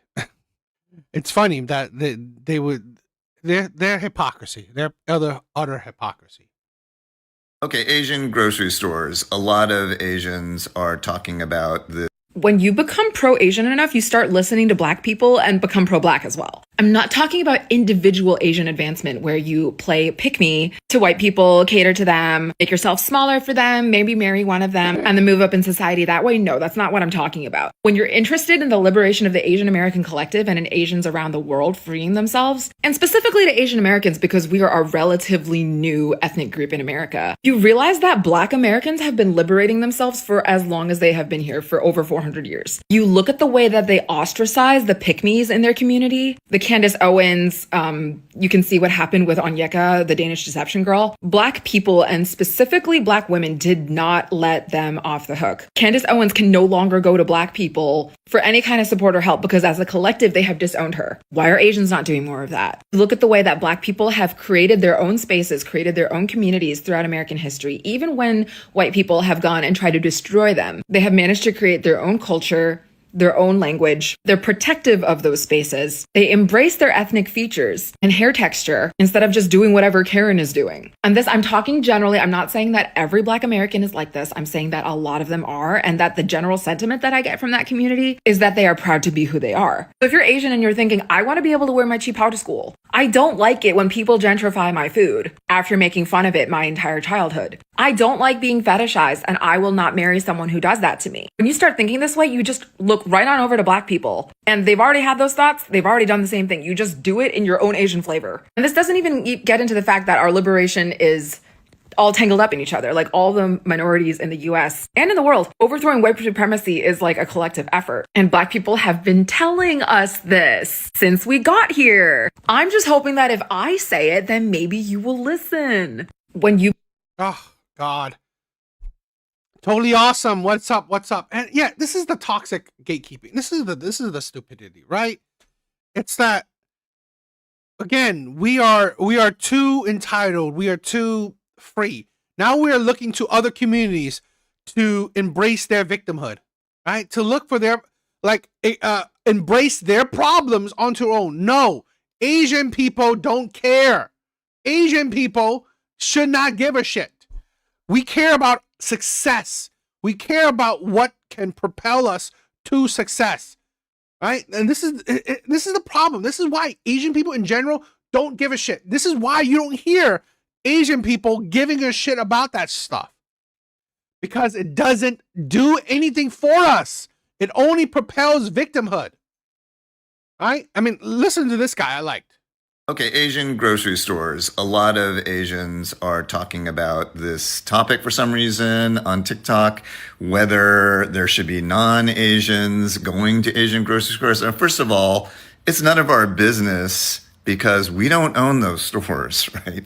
Like, the store owners, I'm sure, are quite happy to have customers no matter what ethnicity they are. And so why are we going around even discussing this topic? But I also really don't understand, some TikTokers talking about, well, we should really be. Exactly. They live for drama. How about relax and have a beer and go? It's like, it's tiring, right? And this is why Asian people in general don't give a shit. It's drama. It's needless. It doesn't help your family. Doesn't actually help your community. Be happy to share our culture with everyone. Hell, technically, right? Technically, Native Americans are Asians. Technically, right? They came over the land bridge from Asia. So Native Americans are Asian. I mean, sure, but I just don't care. Like, why do I care? I have no negative feelings towards non-Asians in Asian grocery stores, nor do I look at them and think, wow, it's so great that they're partaking in our culture. I mean, they're just customers at a business that is not owned by me. I just don't have any positive or negative opinion about it. They're just customers that I'm sure the business is happy to have, and that's good enough for me. Okay, Asian grocery store. That's what I'm saying, right? Again, it's an American business in America. They want customers. Stop it with that bullshit. Stop it with that. This is the problem where we're trying to constantly perpetuate all the hate, right? We're constantly desiring all the hate, and it's tiring. It is 100% absolutely, utterly tiring. It really is. Stop it. Stop it with all this hate. Asian people shouldn't be joining in on all the liberal, all the democratic, all the fucking crazy ass minority shit, because again, it's just spreading more hate and drama and chaos. Stop it with that bullshit. It's tiring. It's not, who cares if it's trendy to hate on white people? Stop it. It's tiring. What do you guys think? Yeah. What's next? If you don't have a 23andMe certificate saying you're Asian, you won't be allowed at HR in an Asian restaurant. And that's the thing. This again, H Mart, right? I mean, let me see. Let me double check something.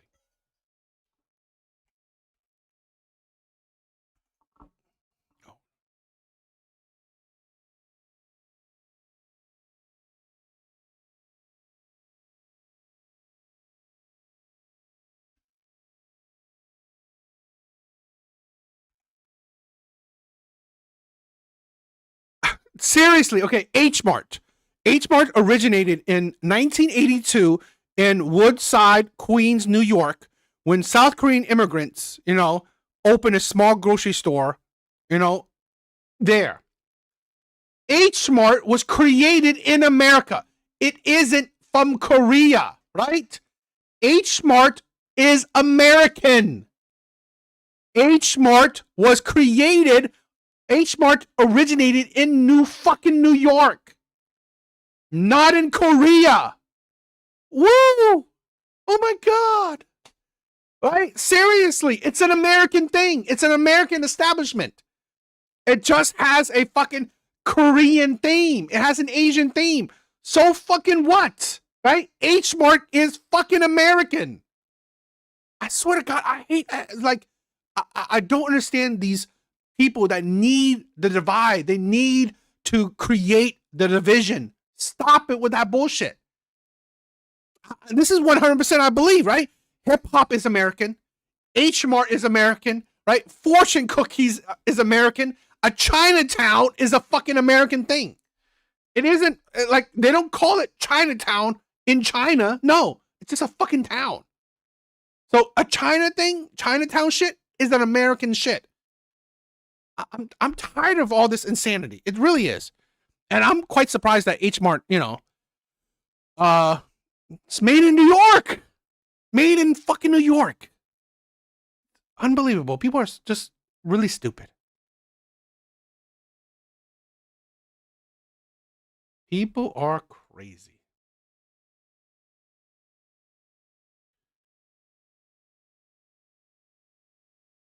Guys, please like the stream. Please like the stream. Help me out. All right.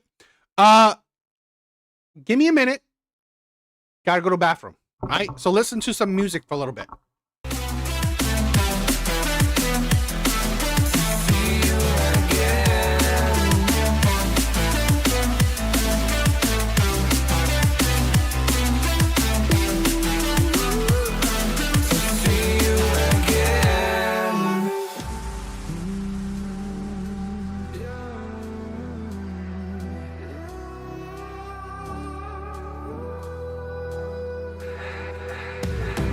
We got millions of reasons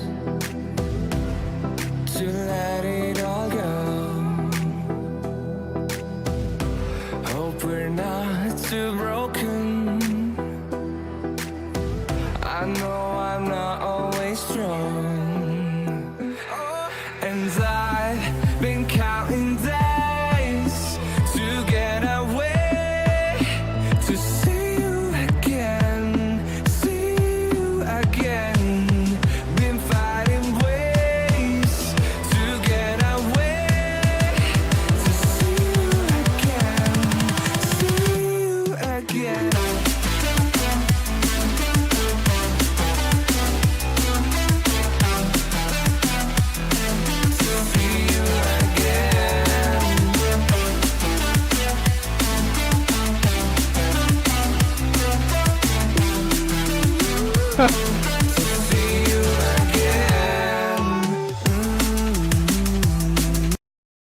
What's up? And it's like, I guess it's like drum and bass. So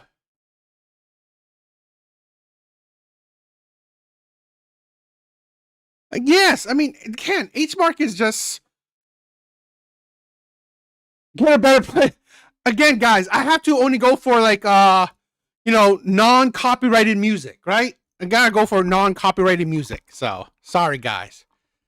Can't be copyrighted, so that is the whatchamacallit, the insanity of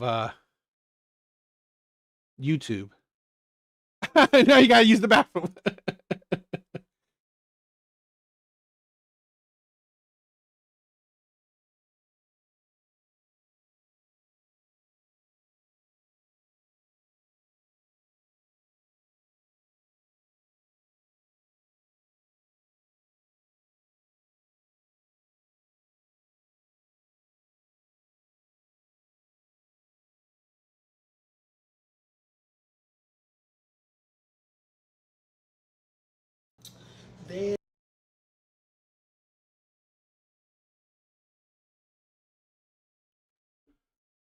Thank you guys for being here. Thank you guys for being here.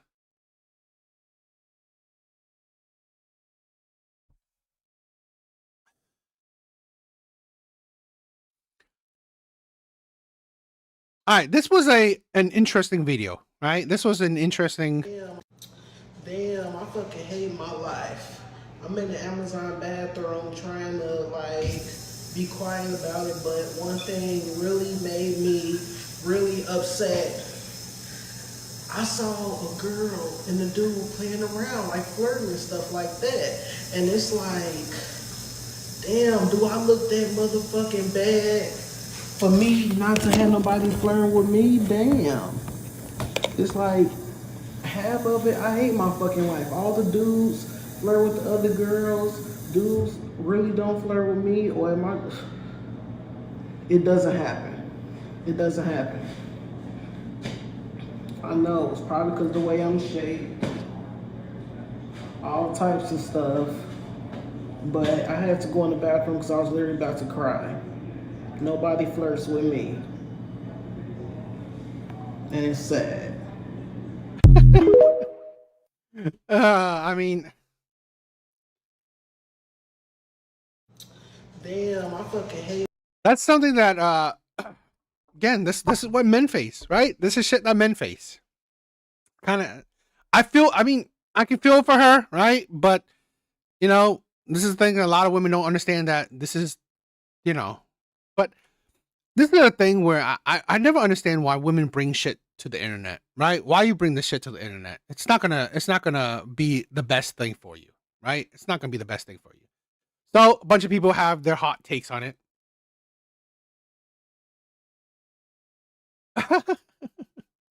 Oh yeah, remember her next time you read about Amazon not giving long enough bathroom breaks. You guys were so mean to that woman who was upset that no one in the Amazon warehouse was hitting on her. And I don't understand why, because I think it's very easy to understand what she's saying.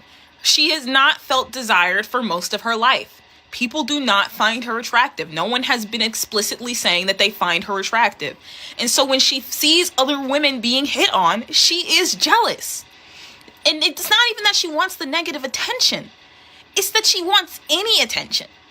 And I don't get why you guys are so adverse to listening to women who have not been perceived as pretty tell you how it affects them. Whenever a woman comes on here and it's like, I'm ugly, I'm not attractive, people are mean to me because of that, your first fucking reaction is to go, you're not ugly. And actually, you're in the wrong for considering yourself to be ugly. Why do you want male attention? You should just boss bitch it away. She wants to feel like a human being. And that's what women are told makes them human. You guys were exactly. Welcome to life. I mean, this is the thing where I find this the hypocrisy, right? Literally, that is incels. I mean, literally, that's the incel mindset. And then, it's okay to insult the young men who think that, they're unattractive, no woman wants them, right? It's okay to insult them. But, we need to be sympathetic to women that honestly exert incel mindset. Crying in the bathroom at Amazon because you can't pull no men at work is crazy. You need to be on that line getting them packages out. Christmas is almost coming, Black Friday. You got bigger things to be focused on than men not wanting to sleep with you at work. But I will say, not being able to pull men at Amazon, that's some nasty work. That's some nasty work. Even the old heads, even the old unhappily married men ain't flirting with you. I don't know what to tell you. You might really be chopped for real. Like, if you ain't getting no play in the Amazon warehouse and the old heads ain't messing with you, you got to think, even if out in the real world you like a 3 or a 4, once you step foot in that warehouse, you become an automatic 8 or 9. Because that's how down bad the men in the warehouse be. The married ones, the single ones, ones with girlfriend, they be down bad. They be down bad. So even if you ugly, you somewhat become fine enough for them to at least want to smash. The fact that that's not even happening, yikes. But no, in all seriousness, you are focused on the wrong thing. You should never even be wanting to sleep with nobody where you work at. You ain't never heard the old saying, you don't S where you work? Yeah. Now get back on that line and get them packages out. Because if my stuff late, I'm going to be upset. Crying in the back. I love that, Alvi, right? Me, I'm trying to work, not flirting. 100. Yep, she should be working. I mean, like, caring about male attention. DW, what is up? What is up? I want to have an open conversation about being desired. And actually, it's not incredibly open, I guess. I'm just going to share my thoughts on a situation that I saw on TikTok recently and just my frustrations with the backlash and the stitches and everything like that. Basically, there was this woman who had posted on here, and she works at Amazon, and she was upset because none of her coworkers have hit on her or flirt with her, etc. And the amount of comments and stitches and basically criticism that has happened from not only men but women, I think, is the one that's bothering me the most, who are basically just either purposely being obtuse or they're really just forgetting that there's nuance to the conversation. Is frustrating. So many people have been like, well, why to hit on you anyway? Why do you want your coworkers to hit on you anyway? I will use my own life as an example. The first time I got catcalled, I remember thinking, holy shit, finally. Now, do I think catcalling is acceptable or good? No. But I had never been catcalled, and all of my friends had been for a long time. So I thought that I was lacking something. Really, McCoy? I thought you would easily smash. I thought you would easily smash. As a human, because I had never been seen as attractive enough to be catcalled. Now, this conversation in general does have a lot of nuance, because do I think that our purpose in life is to seek validation from men's approval or your desirability? No. However, to act like it is not an important thing for especially women is ridiculous. And I've had these conversations with my friends who fall on the opposite side of the spectrum, where they have only gotten attention for their looks and whatever since they were young. And I understand that that is also a problem, but this is not about you. It does not take too much to have empathy for somebody who is visibly upset because they are not getting attention when everybody around them gets attention. It is normal to feel sad about that. And the problem is that when you are a person who is seen as undesirable, whether it be in certain spaces or in society, that hurts you. It's hurtful. It feels like you are a monster to whatever space you're in. And that is why people aren't giving you the attention. Sorry, that's not why, but like you feel like a monster, and you feel like that is why, like you are a monster. I find this funny, right? So women can have these takes. Why I want to show this is because it is funny that women can have these takes, right? They can have these takes, yet they can never understand the plight of men, right? I mean, like, if you can understand a woman, this woman understands, what it's like to not be attractive, yet they seem to not be understand men feel the same way. Monster, and so nobody's going to look at you like a normal human being. I understand, and I know that there are so many things wrong with our society, and this being one of them, but to act like her feelings are not valid is incredibly just disheartening, and to see it from so many women is so frustrating. She is allowed to feel sad that people do not desire her, and I doubt this is just a problem in her work. She's probably just seeing it more in her workspace, and so she felt sad, and so she made a fucking video. As somebody who got no male attention growing up, that messes with your brain. It changes your brain chemistry, and it changes the way that you see yourself. And it took years of therapy that I had to go out of my way to do to rewire my brain into knowing that my level of attraction or desirability has nothing to do with my value as a person. But the way that our society works is that is how we value people. So to tell somebody that their lack of desirability is not that big of a deal is ridiculous. Unless you have been somebody who has been in a space that you... But here's the thing where I would tell men the same way. Focus on yourself. Hit the gym. Yes. Focus on yourself. Like, focus on your mind, your mind, your body, your finances. Right? The world, this is the thing, men learn it. Men have learned it. The world is unkind. The world is unkind. Plain and simple. The world is unkind. The world is unkind. So you got to pick yourself up. You got to make shit better. You're the only one who's in control of it. Right? Don't look for sympathy from the world. Don't. You're not going to get it. The woman who works at Amazon who made the video about struggling with not being flirted with or desired in her workplace was extremely valid in her feelings, and anybody discrediting that is mean, really. Not only are you mean, you're also delusional. She was expressing a very human emotion. It is unfortunate, but I feel like at different times in people's lives, they might be in a room where you're like the last pick. Dating, flirting, relationships, those are very important parts of like the human experience. To feel like nothing that you did, just the way you were born, the way you look, means that you are excluded and disqualified from that is so hard. That is a hard pill to swallow. And to express that to us, maybe in hopes of just like getting it out, there's nothing wrong with that. But some of the responses I'm seeing, just like kind of ridiculing her, it's lame. And I would love to see what y'all look like, and I would love to see y'all's roster. That's the thing. People who really get motion, who really be in the field, they never move like that. They're never moving like that. They have nothing to prove. You're laughing and screaming because you need to prove to us that people desire you. The woman who works at... Life is hard. Exactly. Wear a helmet. Again, you have the freedom to express yourself. You don't have the freedom from consequences. Plain and simple, right? It's not delusional when people, give you give your opinion or give their criticism back. It's just not. It's not delusional, right? I mean, maybe certain takes can be delusional, but again, you're not free from consequences. If you have to make up scenarios to justify why someone got punched in the face, that's your conscience talking. You should listen to it. Recently, a creator named Kira got punched in the face at a nightclub in Toronto, and a lot of other creators have ran on here making videos basically justifying what happened to her because they don't like her.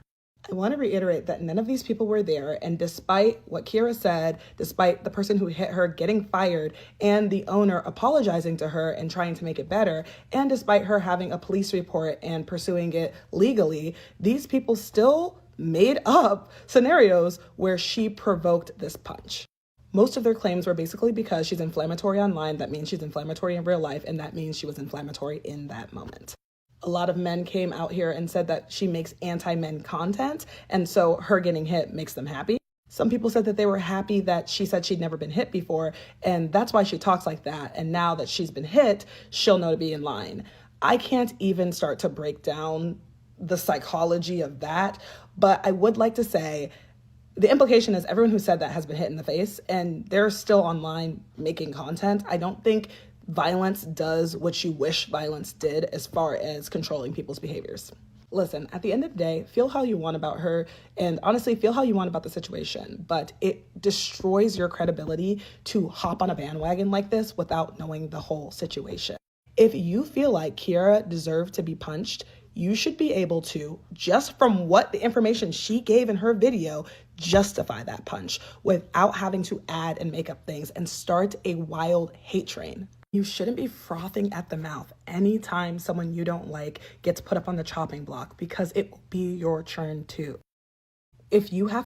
I do agree that her case, she's talking about, like she said, right, a creator who was pretty much an anti-man creator, got hit in the face, and then people got online. But here's the thing where she's showing you, because people are on it because she has an attitude, right?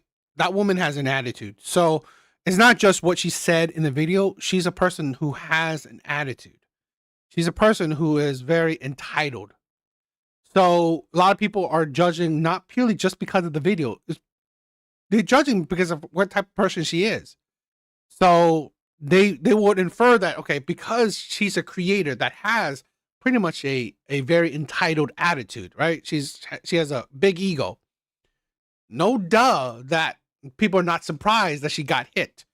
And she created the video by talking about, she was talking to a male, right? A male bodyguard, right? A male bodyguard. She was honestly not listening to him, the male bodyguard, and arguing with him. And then talking about that for a good minute, and then said a woman hit her. So she was disingenuous in the thing as well. Okay. So that's the thing where I don't disagree that, get with the facts, but people also judge because she has a whole bunch of content that pretty much shows what type of person she is. So a lot of people are not surprised she got hurt. She got hit because she's a person who has a big attitude, right? She's very entitled. So I don't think it's crazy that people would be on her for that shit. So I don't know. Yep, a brat got slapped. I mean, that's the thing, right?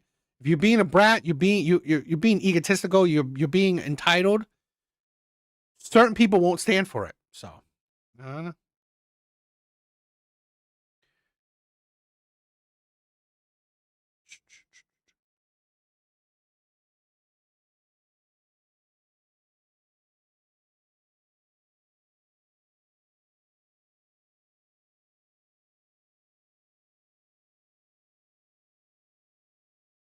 People spend too much time investing themselves into all these social media drama. I do agree. I definitely agree.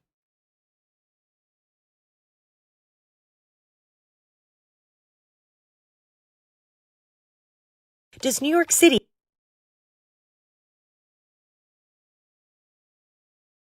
Here's something that's a little bit interesting, but this is like, I have a couple of videos for it, right? It shows you that how, we care about some crazy ass stuff, right? How we as Americans, we care about some crazy ass stuff. So I thought these were a little bit interesting. So let's check these out. Does New York City need another luxury grocery store? It was really nice in there. I mean, the food is super expensive, so we haven't tried it, but we'll see. Meadow Lane, the newest luxury grocery store in New York City's Tribeca, offers your everyday grocery items, prepared foods to more bougie options, including $750 caviar and $75 matcha powder. I don't think anywhere needs a luxury grocery store, but do they want it? And based on the lines on a Tuesday afternoon, it would suggest to me that there is a desire and a demand for it, but not necessarily a necessity. The store's fame is fueled by social media and has gotten mixed reviews. There are a few complaints, from rodent sightings during construction to turkey chili missing food allergy labels. And I look inside, that's totally cheese, and they didn't label it. There's been a couple, mistakes on our part that we took accountability for and corrected very fast. Other comments question the timing of the store opening amid a food insecurity crisis across the country. So I think just because of the build out of the space and maybe how I market it as gourmet gave people a misunderstanding. It doesn't mean that there's not expensive items you can purchase here, but the majority of it is right in line, if not under, other markets. And then I got my matcha, I got a cinnamon swirl muffin, the nuggets, the tenders, and then the Chinese chicken chop. It's like gourmet, so I'm not expecting it to be cheap. Despite all the controversies, New Yorkers are still hyped to shop there. Many waiting. I do agree. It's like, this is a, white people's store, right? This is pretty much a white people's store. And then there's still controversy. In long lines just to get a glimpse of the space. I heard about it, so I thought it would be interesting to try, but I'm not quite sure if it equates to how much it was. Does New York City need another luxury grocery store? It was really nice. If you don't want to shop here, you don't have to shop here. I think people have this misconception that there's a sense of elitism here. Today, we're at the most controversial grocery store in the world, Meadow Lane. There have been a lot of TikTok videos about people finding raw chicken nuggets. There's a bouncer out front of the grocery store. Ooh, there's a mirror, by the way, in case you want to check yourself out. Me shopping. We got our basket. Let's head to the prepared food section. Oh no. Oh no. He's putting down sold out Post-its. Let's go over. No chicken nuggets. And it's only 3 o'clock. All we have left are the salads. We have Caesar salad for $15. Is there any protein? It's got a lemon. There's some sauces, I guess. I'm so glad they have dates. Look at the backlit veggies. If you want some strawberries, that will be $14. I feel like I really need to stock up on my caviar. It's only half my rent. I feel like I'm in Khloe Kardashian's snack closet. This is the merch area of the grocery store because every great grocery store needs merch. $85. Watermelon? No price for that. No price for that. Mystery price. I feel like I've been in Meadow Lane for 9 hours. I think that school is out because I am starting to see some high schoolers coming in. That's my cue to leave. I did find it a little underwhelming. There was something very Black Mirror about the space. You weren't sure exactly where to stand, but you always felt like the store was calling you poor. Goodbye, Meadow Lane. Bye, Meadow Lane. If you don't want to shop here, I love it. I guess Whole Foods is too boring to complain about now. I'm about to try New York's most expensive new grocery store, Meadow Lane, and the line wrapped around the block. They even have a bouncer outside, and it's a maximum of 5 prepared items per person. $85 for sweatpants. Well, I just spent 45 minutes online and spent $110 on 5 items. We're officially living in a simulation in New York. It felt like shopping at some high-end clothing store. The staff was super nice. What annoyed me a bit, though, was after all I spent, the tip screen still popped up on $110. We're starting this food haul with a $15 order of gluten-free chicken nuggets. There was a bit of controversy about this. Apparently, somebody ate this on a TikTok and they were raw. $15, most expensive chicken nuggets in my life. Definitely not raw. Crispy, like the sauce. Don't think I'd pay $15 for them. 6 out of 10. $21 for the LA Chop salad. The place felt like Erewhon, so I think the LA Chop is appropriate. No meat, lettuce, beefsteak tomato, Italian dressing, some other stuff. For $20, this is gonna have to blow me away. It's just a salad, 4 to 10. All right, we got the Osaka beef here, $27. It's like a restaurant level entree. The beef's got a nice flavor. Sushi rice is nice. I really wanted to hate this for the price. I'm not. Considering the price, 7 out of 10. I just dropped my fork. I'm gonna have to wait 45 minutes for a new fork, so. Cacio e pepe mac and cheese. I was pumped for this. Real pumped. First bite was not that impressive. Breadcrumbs are nice. Pasta's a little bit dry. I'm gonna take one more bite and not digging this pasta at all. 3 out of 10. $15 for this Meadow Lane juice. I heard a girl inside say it tastes like grass, so naturally I bought it. I mean, it tastes healthy. If you served this to me and said, here's a healthy smoothie, I'd drink it. I wouldn't pay more than like $7 or $8 for it though. I'm sure you'll live longer drinking this, but 5 out of 10. I'm about to try New York's most I agree. I mean, like, seriously, McDonald's expensive as hell too. Here's another example. For $799,000, you can get this house in College Point. Step inside to this single-family home located at 12011 28th Avenue. This well-maintained detached home features 2 bedrooms and 1 bath, offering a comfortable layout and a bright, inviting atmosphere throughout. Enjoy 2 a spacious bedrooms? private backyard ready for New York City is too expensive. I mean, like, this is insane. Seriously, New York City is ridiculously expensive for mediocre shit. your own personal touch. Located in a friendly, well-established neighborhood with convenient shopping and dining nearby and scenic waterfront parks just minutes away. Looking to move to College Point? Message me to schedule your showing and follow for more property tours. $800,000 for a 2-bedroom, 1 bathroom, no carport, no garage, no parking. Times like these, I realize this is just not in my budget, because I even looked around the area and most homes are selling for exactly that, around the 600, 800 mark.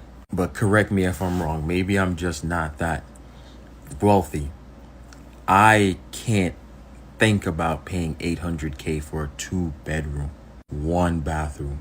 It doesn't, maybe it wasn't listed, but it doesn't have a half a bathroom also. I even went and Jeremiah. All right, later, my brother. Is Vancouver that expensive as well? Man, Vancouver is that expensive? Insidious, what's up? look this up. I looked it up in Zillow. The home sold in 1995 for $115,000. And now in 2025, the house is up almost 600% and is going for $800,000. The interesting part is me and you are looking at this like, no way. But I promise you, somebody is going to buy that house. For $799,000, you can get this house in College Point. God, it's an ugly house for almost $1 million. It's crazy. Babysitter needed ASAP. If I needed a job, this sounds great. Let's take a look at the rest. I need someone to watch my 4 kids, ages 2, 3, 5, and 7, from noon to 6, Monday through Friday. Okay, look at what this girl needs. Must be a great cook and avid cleaner. I get it, you know, want to make sure the kids are in good hands. Over 25, want some life experience. I like it. Minimum education, a master's degree. I guess life experience isn't enough. No social media. Needing a master degree from a babysitter is insane. right? A master degree. What are you doing? Are you teaching your kids what you learn in your your master program? Accounts? I don't need my kids seeing that. Seeing what? Who you trying to hire, Helen Keller? But it gets better. No drinking, no smoking, not even vaping. I get it.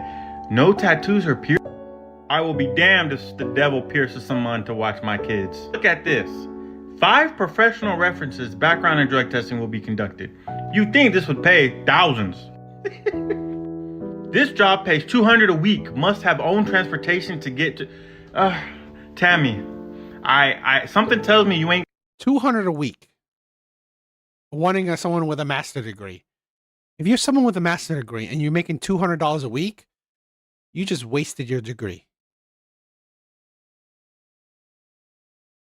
Utterly insane. Gonna find someone suitable for this.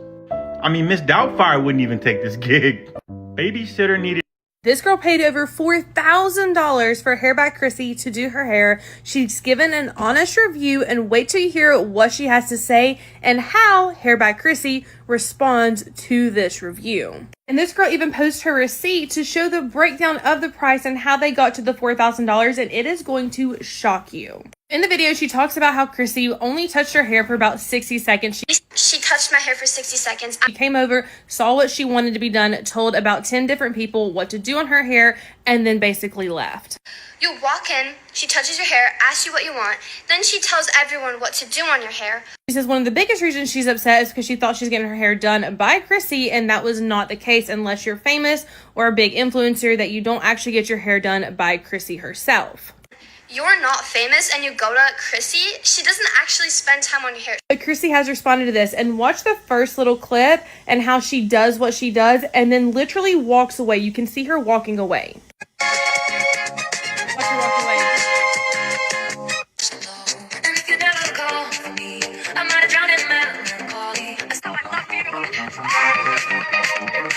So her total was $4,216.61. And it was $2,974 for Chrissy to do your hair. And the girl claims that Chrissy only touched her hair for 60 seconds. People are ridiculous. Vanity. Yes, vanity. This is the thing where this is the thing where with the problem with women nowadays, right? They want these luxuries. Women want men for these luxuries.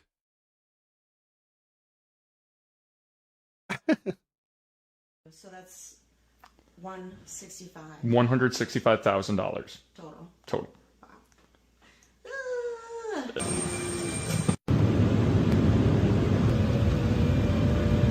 I'm gonna show you some geeky stuff, right? But like some crazy expensive things.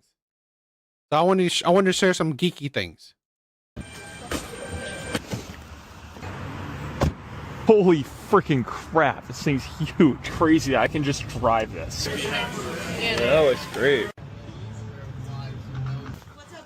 Printmaking and stuff. So Nice. I suppose you're Adrian, I'm right? Adrian. Come on in, guys. A couple of days. So Oh my gosh. my dad is a collector, but he's also was a big builder. Oh my gosh. That's America. That is America for you, right? These are all very American. What? Whole alternate Eiffel Tower, like of the new one? Yeah. I know you guys like minifigures and stuff, so I tried to prep some Oh gosh. stuff for you. Oh my gosh, these are all purple spacemen? Oh, these are all Gold Eyes Green Goblins? Oh my gosh, this is the Toy Story alien. These are all Geo-Bugs. These are all Poggles. Look at all these CMFs just chilling. Arrow's Quest, Mummies. Yeah, I saw that. With the weights. Oh, Anubis Guards! Holy This is my room, which has been overtaken by Lego over many years. 2 Gungan subs! It just keeps going. Do you say there's like a basement too? Yeah, let's go. Wow, there's a lot of stuff down here. Wow. Jeez. Did he make this? Oh yeah, that's all him. So if he was going straight from work to the Lego store, that's where he was trying to get all these troll parts. He never ran out of room. 70922. 75827. Well, he only just stopped working. Like 6 months before he died. Are you serious? He worked till he was 72. First day you put it out. 5 black pearls. I love collecting. I really do. I mean, I'm such a big. I love. So I like watching certain things like this, right? Um, where they talk. I mean, where they show off collecting. They show people buying, collect. I love the. This is why I love American Pickers. I don't know about you guys seen it. I love American Pickers. I love the Pawn Star stuff.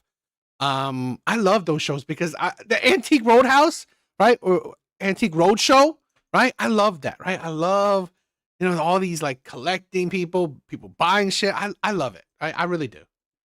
Good morning. Realized how much more stuff there was.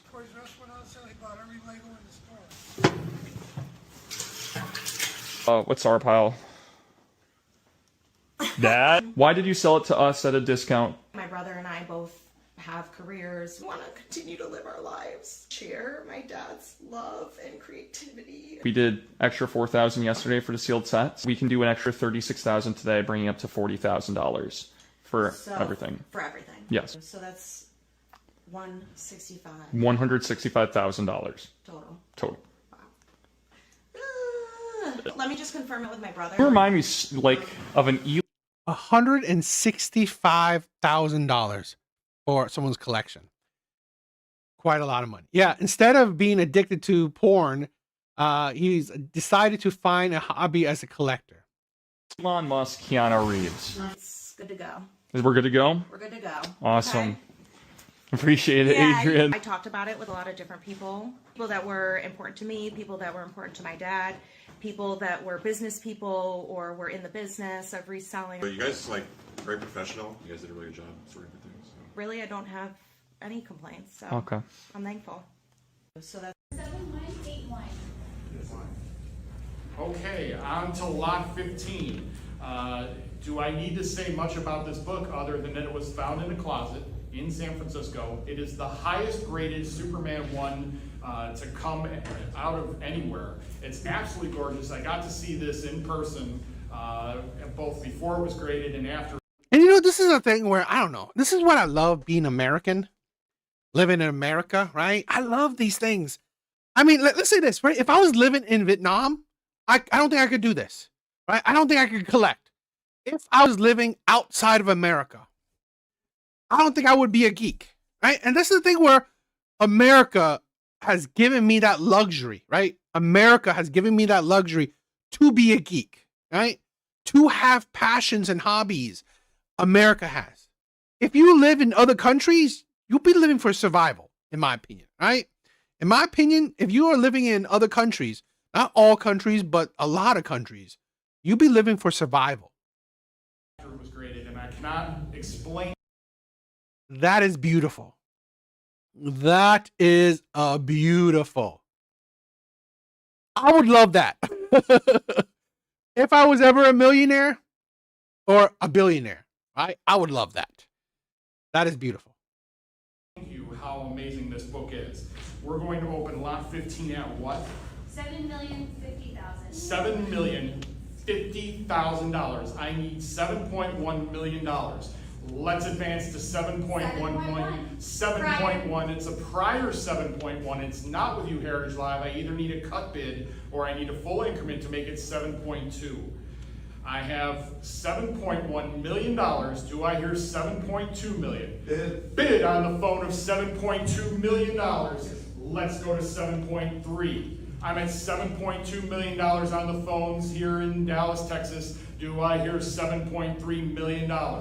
Let's advance to 7.3 million. The highest graded copy. Do not hold your breath for one to come out higher than this. 7.3. 7.3 million. Now I need 7.4. Let's advance to $7.4 million. Jumping at $7.4 million. I'm at 7.3 million. Do I hear 7.4? Let's advance to $7.4 million on Money. The phones. Do I hear 7.5? Let's go to 7.5. 7.5. 7.5. Do I hear $7.6 million? Let's advance to 7.6 million. I'm at $7.5 million. Do I hear 7.6? Let's advance to $7.6 million. Jumping at 7.6. Let's advance $100,000 to $7.6 million. I'm at 7.5. Do I have an advance to 7.6? Come on back in at 7.6. 7.6 on the phones. Now I need 7.7 from you, Heritage Live, or another phone bidder. We do have other phone bidders out there. Let's go to 7.7 million. I'm at $7.6 million. Do I hear 7.7? Jump back in at $7.7 million. I guarantee you, if you do not get this, you will kick yourself in the morning, regretting every second that you didn't spend the money to get this. I can guarantee it. You will never stop regretting that you do not own this book. Let's go to $7.7 million. I'm at 7.6 on the phones. He's yelling at me to shut up right now. I guarantee it. Let's go to $7.7 million. I have to give you, it's a lot of money. I have to give you a chance to think about it. Let's go 7.7. I'm at 7.6. Do I hear 7.7 from you, Heritage Live? I will say, fair warning at $7.6 million, unless I have that advance or give me a cut at 7.65, fair warning, $7.6 million.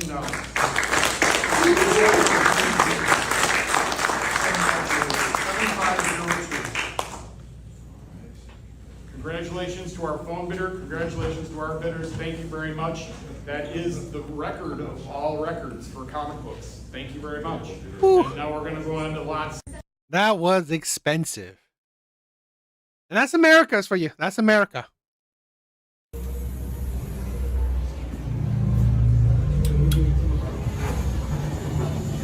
I thought this was interesting. Welcome. I better double check my comic collection. How are you? Good. Right on, right on. I'm about to grab your shoes in a minute. Perfect. You can have a seat. For the sneakerheads, I always love collecting, right? Like I said, I love collecting of all kinds. I love viewing people collecting. I think it's a very cool hobby. So first, as soon as you open the box, Pokemon shoe. Get the beautiful Pokeball from one. It's actually pretty hefty, nice quality. You get 2 inserts. You already have some inserts in here with Mewtwo Y and Mewtwo X. 2 pairs of laces. You get the shoe ID. This basically confirms that you are owning the shoe. All that jazz. We'll have you fill that out. You scan this code and then we'll scan the other code here. A charging cable, and we'll show you why in a minute. We'll show you the shoes in a second. There's a 2-minute video if you want to go ahead and watch it.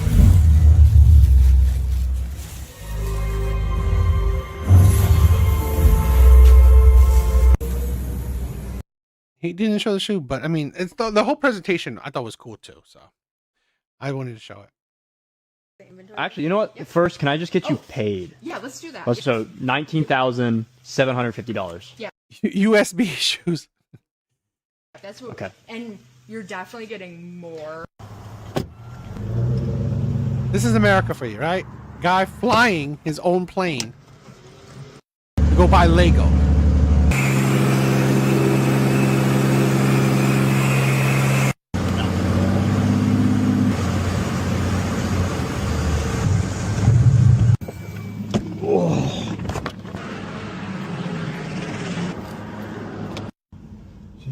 This is why I love America. I'm sorry, right? I mean, maybe it's foolish or whatever, but this is why I love America. So you can pursue your passions, right?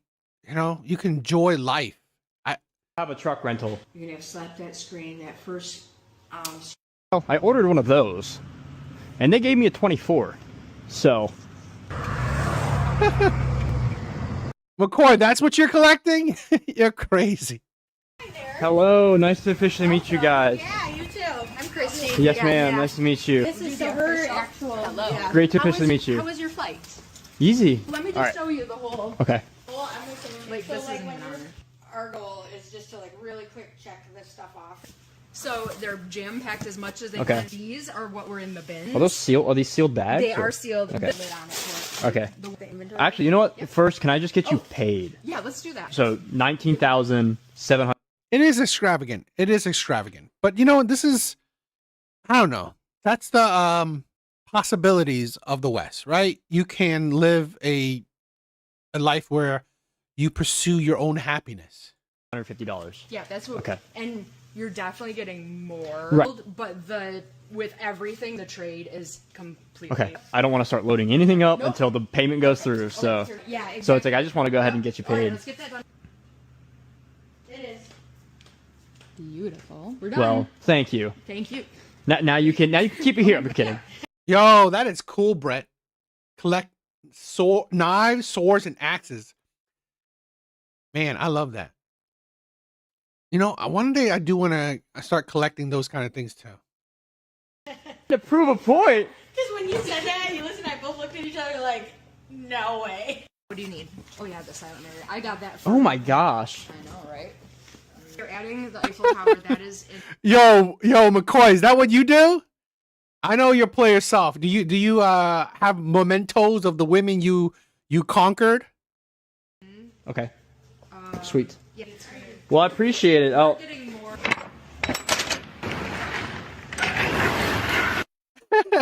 Perverted martial artist. I love that.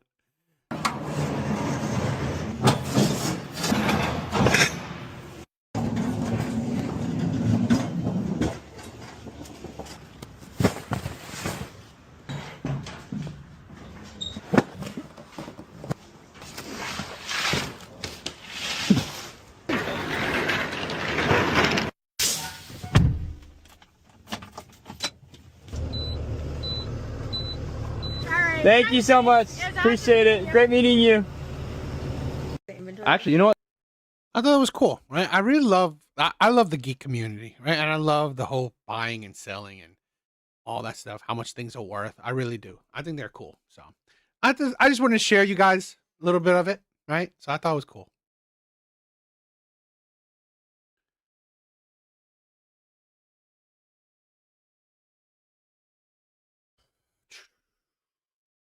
Let's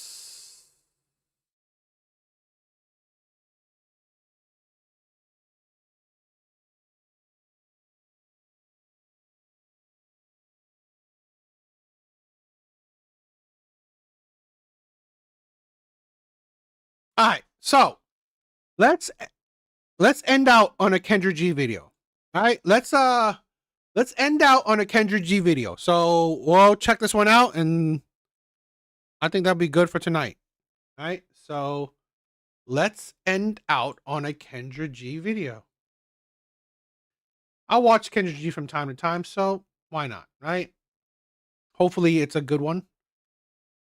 Hopefully it's a good video, so let's check it out. Hey, Kendra. Hey, boo, what's your name? Well, it's Sarkita, but it's Zarina. You know, Zarina. Cool girl. Zarina from Philly? No, ma'am. From where? Remember the one Drake or Better. Oh, Drake or Better. Yes. Girl, okay. You know you Kendra Bros. You was a viral girl. As I should be. As I deserve. Okay, so if you don't remember, you look a little different tonight. You said I'm coming to let the people know. Because I guess they didn't know. Okay. So when you were here the last time, I asked you what kind of man you want, and you said Drake or Better. Then we got, and then at the very end, you broke down that Drake tried to talk to you at least on 3 occasions. This is Arena, LA, 37, a property manager, 2 children. All right, boo. So what kind of man you looking for? I need a man like Drake or Better. Like Drake? Or Better. Drake the rapper? Aubrey Drake Graham. Mm-hmm. Okay, so when you say like Drake, I'm gonna specify. Do you mean like Drake as in success? Do you mean like Drake as an appearance, or do you mean both? Both. So who is more successful and looks better than Drake? Oh, that's a good question. That's a good question. I mean, because think about it. You said you want a man like Drake or better. Or better. So Drake is the lowest bar because that's the lowest you'll go. Yes. You live in LA. You never ran into him? Drake is really actually. I'm glad you asked, Kendra. See, I'm only gonna answer your questions now. I'm not gonna just tell you everything, but I have. And believe it or not, I have. Like, I don't know if I want to put a hand on the Bible, I will tell some stories. I'd above this to a man 3 times, and he actually has attempted. So that's why my confidence is so high, because I've been in his same circles and he has tried. It just. So what happened? You didn't get his number? No, Kendra. Oh my God, I'm gonna tell the truth and shame my fucking soul. Okay, I'm gonna just put it out there. The first time I saw him, I was with my ex. Okay. In Houston, I was with my ex, and we. Was your ex Drake or better? I find this is why men find women's standards stupid, right? Why men find women's standards so stupid. You want Drake or better? Was your ex better than Drake? Most likely not. So obviously your dating history showed you that you haven't dated men better than Drake. This is why women are honestly like low IQ. A lot. Not all women, but a lot. We were still together. I was driving my drunk ex home in his Mercedes Benz. Drake was on the side, pulled up next to me, tried to holler, but I had my ex on the right. I was just loyal to a fault, Kendra. Well, you had your baby daddy in the car, so you couldn't do anything then. Yeah, no, this my ex-boyfriend. This one was not my baby daddy. Oh, your ex-boyfriend. This was just well, if you're driving his car, no, that moment, that wasn't a good moment. So right. you had to honor that moment. Now, what's the second time? The second time. Wait, real quick. Was your boyfriend asleep? Yeah. Yeah, and Drake was trying to get me in the window, and my respect did not let me roll that window down. Honest to God. Okay, so what was the other time? I'm a good woman. That's a good quality about me. I don't care who I'm with. Even if the man of my dreams is right there, I'm loyal on who I'm with. It's who I'm with. What's the second Drake story? Oh, okay. The second time, in Las Vegas. So me and my girlfriends was out. He had a little event. I actually put myself in the right place at the right time. But he probably would hit it, right? I mean, this is the thing where, yeah, he's probably not going to take care of some other. He's probably not looking for, single mothers, but he probably would hit it. I'm just trying to see if he would even choose me. Like, would he even come? And he has. The second time I was, She probably is. These women are egotistical. Actually, was a concert in Dallas for Halloween. His Halloween concert. This was like 2010. Mind you, I'm 37, so yeah, this was a long time ago. And I was dressed as the Little Mermaid. I was the first Black Little Mermaid in these Dallas streets. I was with A Baby. If you know, I think y'all know you real. But my girlfriend kind of messed it up first because she was really mean to one of his entourage buddies. So he was like, "Nope, your homegirl got a bad attitude. Nope." So my homegirl kind of like killed the shot that I had with him that night, Halloween in Dallas. And that was your third one? Silly. The third one was when he had a Dallas concert.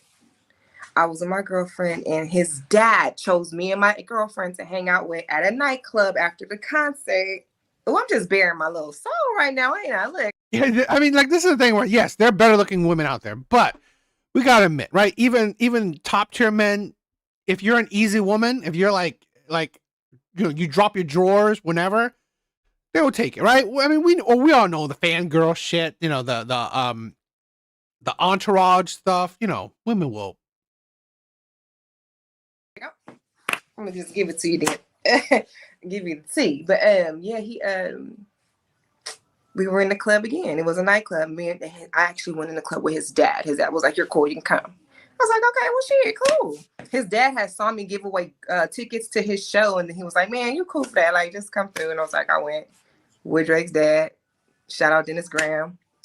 And we was in the club. And yeah, another little act of blind loyalty to the dude, Drake, Aubrey, on the humble note, Aubrey Graham. His daddy was like trying to spit a shot at me, and I was like, "No, sir, I'm sorry. I gotta thank for your son." And and it was that. He was like, "Oh, too bad." Okay, all right. So there you have it. Okay, this is your update. So give me the update, girl.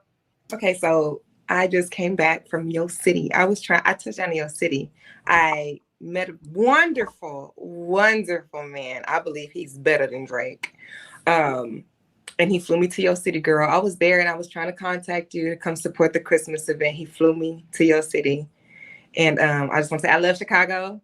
Chicago is the bomb. Okay, wait a minute. So the guy saw you on this show and he flew you from where are you calling us from again, Serena? Texas. So Tell me, did he see you on the show? Yeah. Okay, so tell me how that happened. So he saw you, he DM'd you. What happened?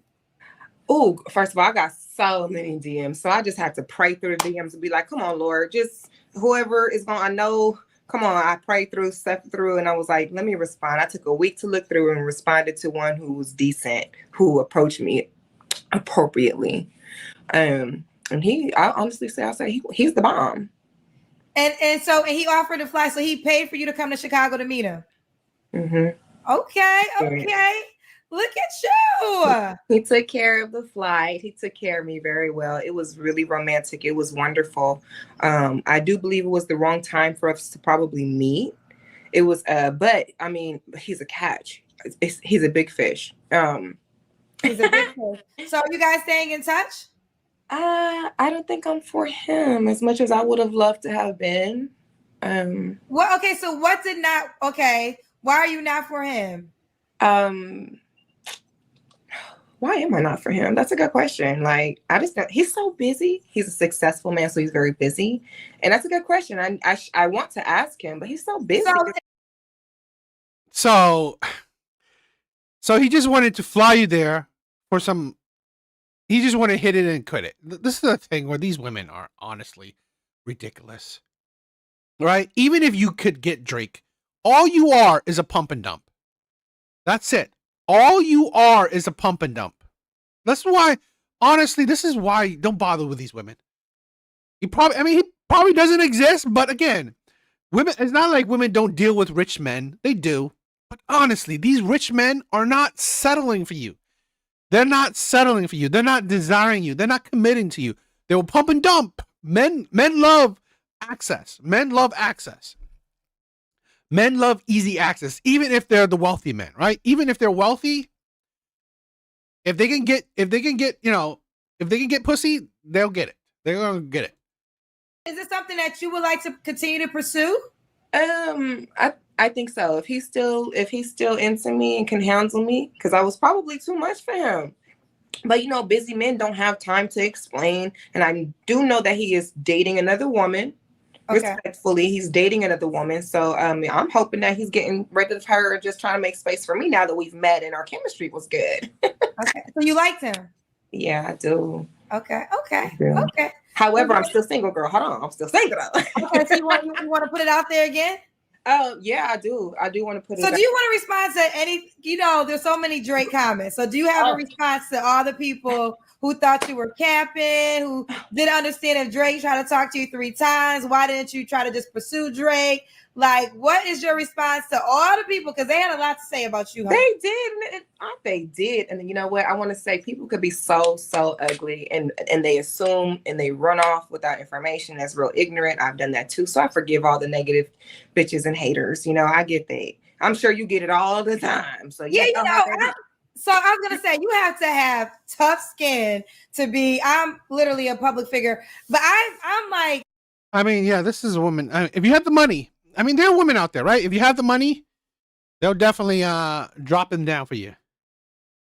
I have like badges because I've been doing this for 20 years. So though I know some people are getting acclimated with me from this show, which is almost 3 years old, I have a whole media career. People have been talking about shit about me for 20 years. So when people say stuff, I'm like, at this time, honey, it's really hard. Nothing bothers me. When you come for anybody attached to me, that could be a different side. But you can pretty much say, I've heard everything. Bad wig, ugly, like whatever you say. Oh, young child. There ain't nothing you can say together. Yeah. I've heard it all. Oh, McCoy, you in a relationship? I thought you were the type of man that's single for life. I used to be the same way, but I miss those days. I thought you were single for life. I thought you were the single life for a man. Okay, you're in a relationship. You're tied down. Okay.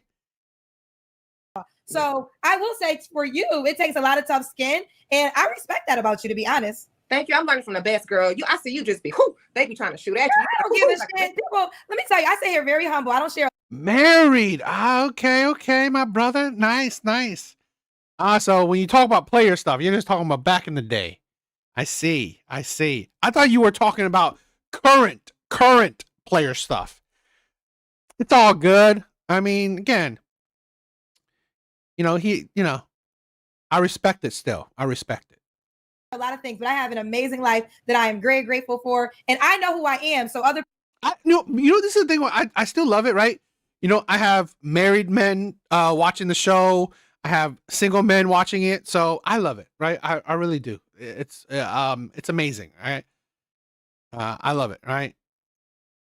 People's opinions can never direct my energy because I know my reality. I don't share. Drake, holla if you hear me. Are you still open to him if he comes around? Oh yeah, I told. Look, I said I meant to. Even if I'm in a relationship, they're gonna have to understand. I'm gonna need a hall pass for Drake. Like he's my dream guy. He's who I want. Who's who I like.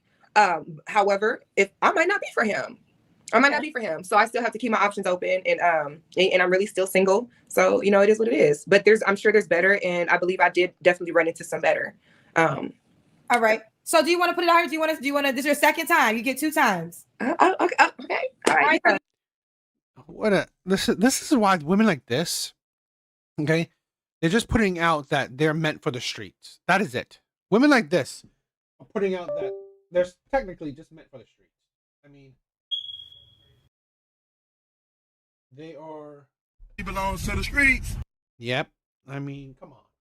That's why you would buy a dog and die alone. Serena, how old are you again? 37. 37. You're 37. You're 37.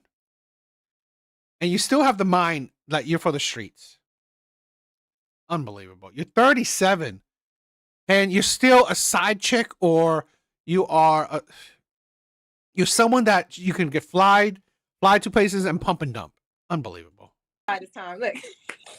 What's your zodiac sign or birthday?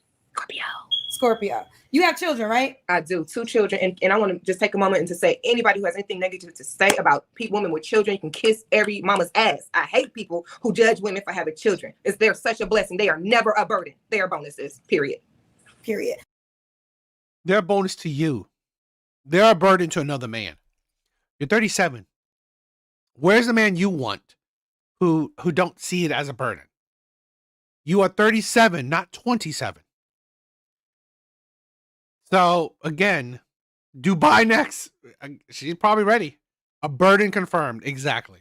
How old are your children? 17 and 3. 17 and 3. Why are you not with the 3-year-old dad? I can't remember. He couldn't take my entertainment lifestyle. It's a lot. I'm too much for some men, and I was too much for him. But I said, if he wanted to have counseling, we sure could have, because he's still a great man. Great. He's a good father? Mm-hmm. Great father. Serena, what do you do again for a living? Oh, well, I'm a Renaissance woman. What does that mean? I do many things, Kendra. So I really do. Instead of dating, I invest in my talents. So I really do a lot, especially motherhood. I wake up to that job. That's an infinite position. So that's the number one. I'm a mother. What do you get a check for? I get a check for singing, modeling, art, property management, brand ambassadoring. That's why I say I really am a Renaissance woman. And yeah, and child support, because I'm a good mama. Okay. So that's singing, modeling. You say you also do art, property management.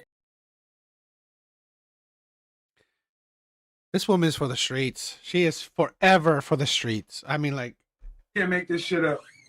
You can't make this shit up. seriously? No wonder she needs, like, oh, she probably is. She probably is OF. She's probably a dancer, right? Probably selling her body somewhere. Brand ambassador and child support. Do you have OnlyFans? I can't remember. I sure do. I forgot about that. Yeah, that's one of my little residual incomes. I sure do. Yo, these women are pretty much fucking predictable. They are predictable. I forgot. Yeah. Okay. And then, do you want to sing? I usually ask people what they sing to give us like 10 seconds. Oh, 20 seconds. It's up to you. You know what? For other people live, I don't want to, but for you, I sure. You don't have to if you don't want to. So listen, this show is very volunteer. So if you don't want to do it, we don't have to do it. So don't do nothing that you don't want to do. Oh yeah, I never do, girl. I never do. I'm so okay. I'm so So brave. you don't want to do it? I'll give it 10 seconds. Okay. Mm-hmm. He's got to be a chocolate Jesus. Make me feel so good inside. Well, this is like a sexy church song. Oh, yes. God is sexy. Is God not sexy? Yes. I don't know about God as being sexy. God is sexy. Okay. You don't have a bad voice. Every time people have sex, whose name do they call? If it ain't they persons, God is sexy. Wow. My past be watching my show sometimes. Let's move forward, girl. You don't have a bad voice. You don't have a bad voice at all. Okay. All right. So Zarina, let's do it. What kind of man you looking for, girl? I still want a Drake or better. Still a Drake or better. You know, we broke this down. Who is better than Drake? Because Drake is so rich. So it's like when you meet Drake or better, that's why I said, do you mean money-wise, appearance-wise? There could be a lot of men who somebody could find more attractive than Drake. But there's not too many men on the planet that are more rich than Drake. Yes, and let's subtract the money. Let's take the money out because he's a valuable person. There's many men as valuable as him. We haven't even seen those. I think we're in a generation, we're going to see plenty of them probably skyrocket. More money than him. But for me, for what I see, Drake is really spiritual. If y'all listen to his music about, God's plan and all that, I love that. I love when a man can, address God, especially in music. He's very inspirational. He's diverse. Look at all the people he's worked with. The man is diverse. I do believe he's a good father, even though we know he doesn't, doesn't really care for the baby mama, but he represents a good father. And he's a Scorpio. I love Scorpio people. I think Scorpio people are just the shit, high vibe or negative. I love Scorpio people. And outside of being a real fan, I just see him as just a great man. And I can't believe all the women he's been with have turned him down. Like, these bitches are sleeping on him. But because once you get with Drake, you might not want to deal with all the things that come with Drake. And not every woman, like, let's just use Rihanna. Rihanna's Rihanna. She ain't dealing with a Zarina who gonna do whatever, even though she know I'm his girl. A lot of women, I think it's the fantasy, right? And then when you get to it, I'm not saying you can't deal with it. Some women can deal with it, right? But sometimes, Drake, you definitely know there's gonna be more than one girl. You're probably not gonna get your time. You might want to spend holiday with him, and you can't spend a holiday, and then you might start to realize, well, I'm not being really fed in this relationship. This is the thing where I find it funny with a lot of these women. You're 37. You haven't yet qualified for these men yet. Right? You haven't qualified for these men. You haven't gotten any of these men to commit to you, and yet you think that you qualify is ridiculous. I mean, yeah, you may be able to give booty to these men, but again, you have not gotten commitment from any of these types of men. Women are so delusional, and they will be delusional until the day they die. This is why I said, as women age, they become bigger red flags because they become more like they're set in their ways. Yes, I have amazing dates at times, but I want something more. So I totally can see why women who dated him eventually say, enough is enough. I want something that is real and more substantial. I don't think Drake will ever be with one woman. I mean, I could be wrong, but he's not giving me the one woman vibes. I agree. We know he's such a thought. He get around, but if he's just a get around guy, like I said, I still want to ride an experience just to see, because he can be with 1,000 women. You know what I'm saying? But I still want the experience of the man. Hello? Oh, shucks. I'm sorry. Am I back? Okay. Sorry, my mom called it. So, like, for instance, I would say I want to date Tupac, but he's not here. Nip is not here. And if these men were alive and single, I would not say no Nipsey Hussle when you know how people feel about Lauren London, child.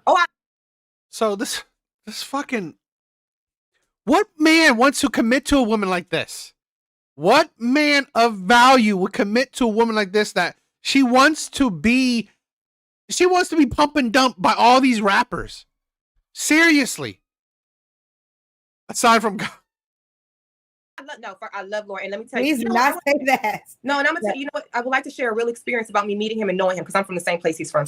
I freaking love Lauren London. However, if he was single, and he was when I knew him and met him, I attempted to hook him up with my friend. So like I said, his mentality is really what we need in men. His image, not so much of what I desired, but men like him, if there was more men like him on the planet, for sure, Nip is great, especially due to his loyalty. Now, if Drake could be as loyal as Nip, which I could kind of believe, because Nip was, he's really loyal. But, I would love if Drake is a loyal man and he was about having a real black woman who's strong and can stick through all the skin, and I would be that for him. I believe I could be what he needs and what he's seeking for in a woman. He asked all these women, they all said no. I believe I have liked him on a level that I've had a crush on him for so long. He's dating women who didn't give a shit. I think you're fast. I think this is why, I don't know, you got flew to Chicago, so maybe it doesn't turn the men off. But even in your second go around, yeah, it doesn't turn men off to have sex with you because they put you in the sex only category. This is the problem with so many women. Here's a 37-year-old woman. She will forever be in the sex only category, at least with the men she wants. Right now, if she wants, lower value men, if she, the men that she doesn't want, yeah, the simps will definitely marry her. Right? There's always a simp. There will always be a simp. There will always be a fool that puts women on a pedestal. But again, she doesn't want those men.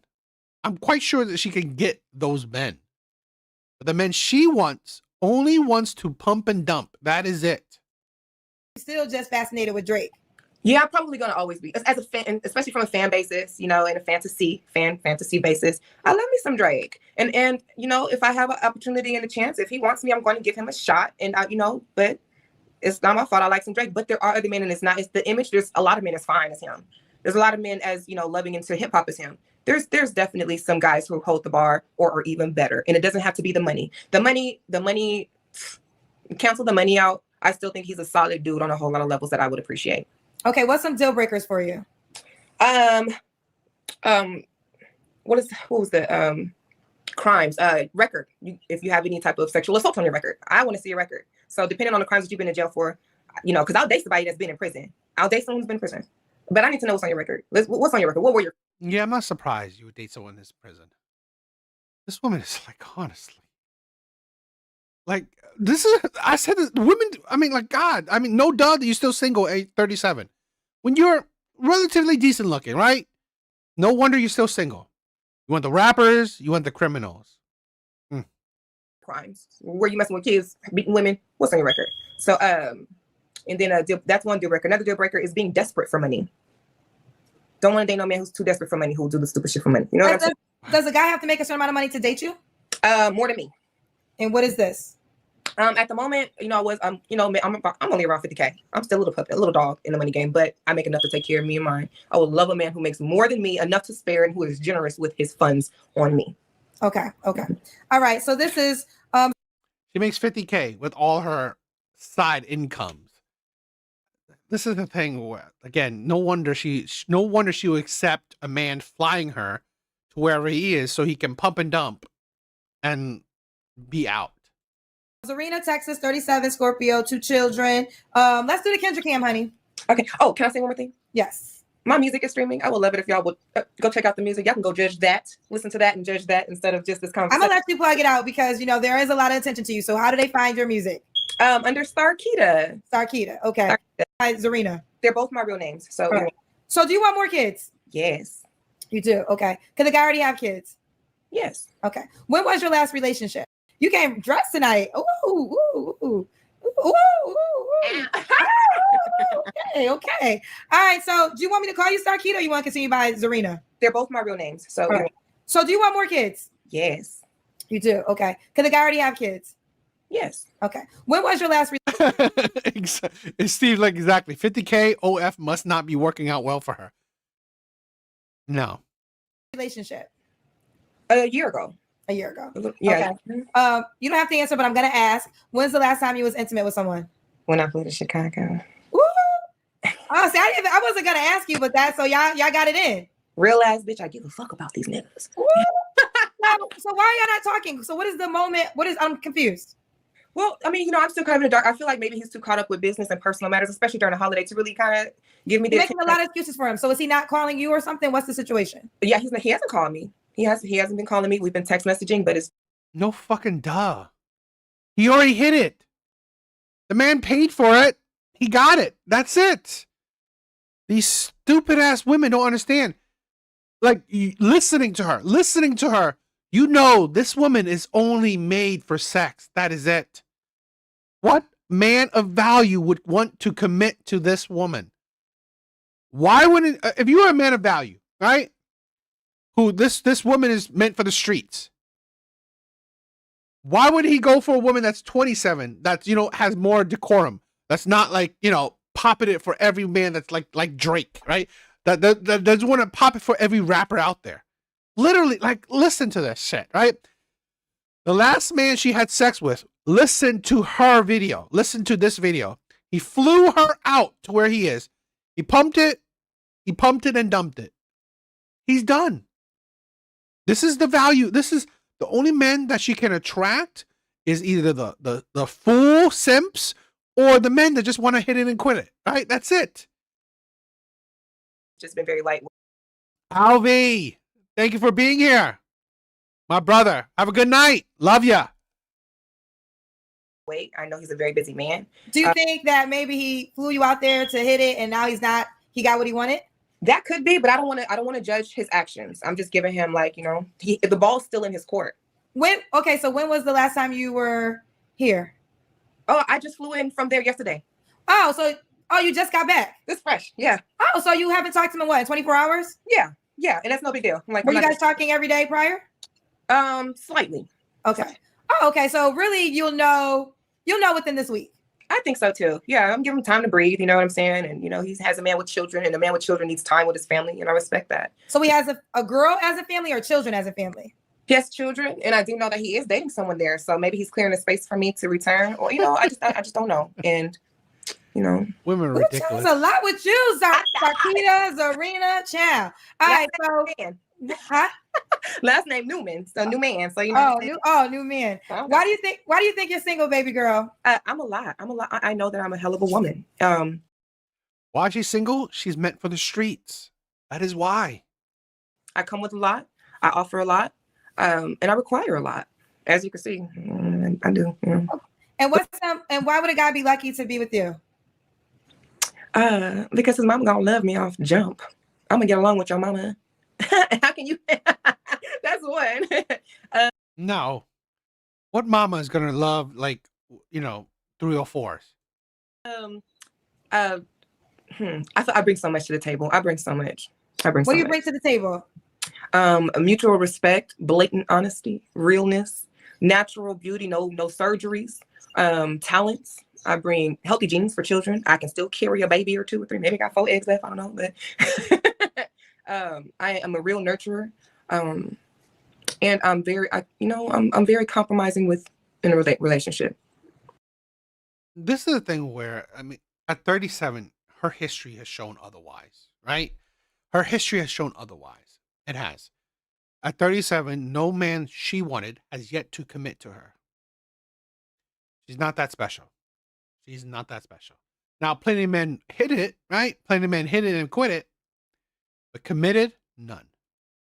And I've got tough skin. As you can see, I got tough skin. I know how to stick it out. If I'm your partner, I'm gonna stick it out. It's me and you against the world. I'll carry a gun. But what's her credit score? Yeah. Okay. I want to go back to something you said. I just want to get this clear. I think this is where my energy changed because my love for Lauren London is just so deep. And I think the whole world. But he didn't say Lauren. So I'm assuming it was Lauren at the time because it was before we knew it was public. So I think he was with her, but he didn't say her name. And it was before, we even really knew she was. Yeah, we just want to love on her. That was a horrible situation she went through. So I just don't want, a hell of a man. And I knew that. I think everybody agrees on that. Yeah. We need more of him. So Lauren had the best. Lauren had the best. And especially for me knowing Nip from the hood, she had the best. And I think all of us women would love a king like Nip. Really. Yeah. All right, Zarina. So you already told me. All right, let's do it. So this is Zarina. Also Starkita. And so you're in Texas. You're not in California no more, right? No, I'm just from LA. I'm born and raised in LA. Okay. 37. Oh, what's the age range? We didn't do that tonight. Ooh, from 37 to 48. 37 to 48? Mm-hmm. Okay. She sings, she models, she's a property management, brand ambassador. She mentioned child support as well. She's open to having more kids, 17 and 3. Let's do it. How do you want the guy to reach out? Men for the streets. He belongs to the streets. For life. This woman is for the streets for life. It is what it is. What do you guys think? What do you guys think? I gotta say, this is the problem when I say, right? Oh, dang, I am too old. You're too old. Yeah, Steve, you wanted that. If you have the money, I'm pretty sure if you fly her, she'll probably give you some, right? God, a lot of these women are honestly, they are their own worst enemy. They are. It's like, you don't understand where you're not going to get a man of value to commit to you. You're not. Unless he's a fool. Could happen, right? There always could happen. But truthfully, you're at 37, you've shown that it's not a high chance, right? It's not a high chance. Even if I did know. Again, this is the thing where she's put herself into the sex only category. I don't see men desiring to commit to a woman like this. No. Same. Nope.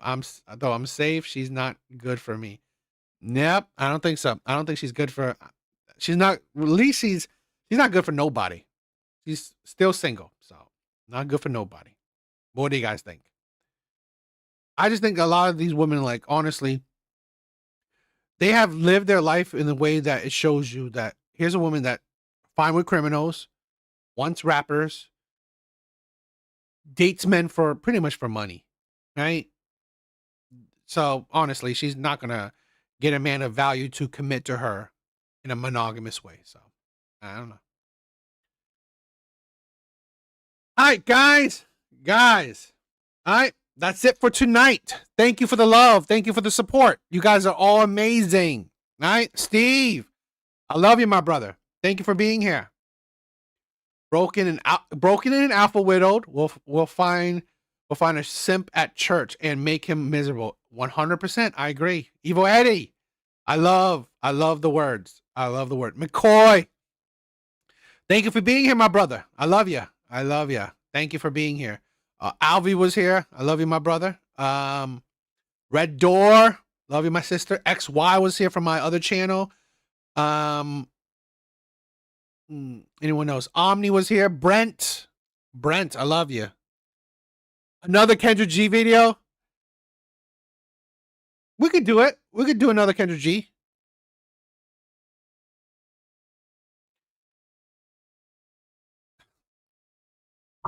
No, well, you know what? We'll do it next time, right? I'm already 3 hours deep. Easy. What's up? Thank you for being here. Thank you, my brother. I think that's it for tonight. You know what? I want to make it that's it for tonight. All right. But thank you guys for being here. Yes. Good night. I don't want to keep you guys all for tonight. You know, guys got chill. I love you guys. Anyone else? I said Omni, right? Red Door, my sister. Thank you for being here. Jeremiah was here, right? Thank you, Jeremiah. Thank you. Laughing Man, I love you. Right? I think that's it. Right? You guys are amazing. I love you. Right? All right. Later, my brothers. Later, my sisters. Right? I love you guys. Later. Have a good night.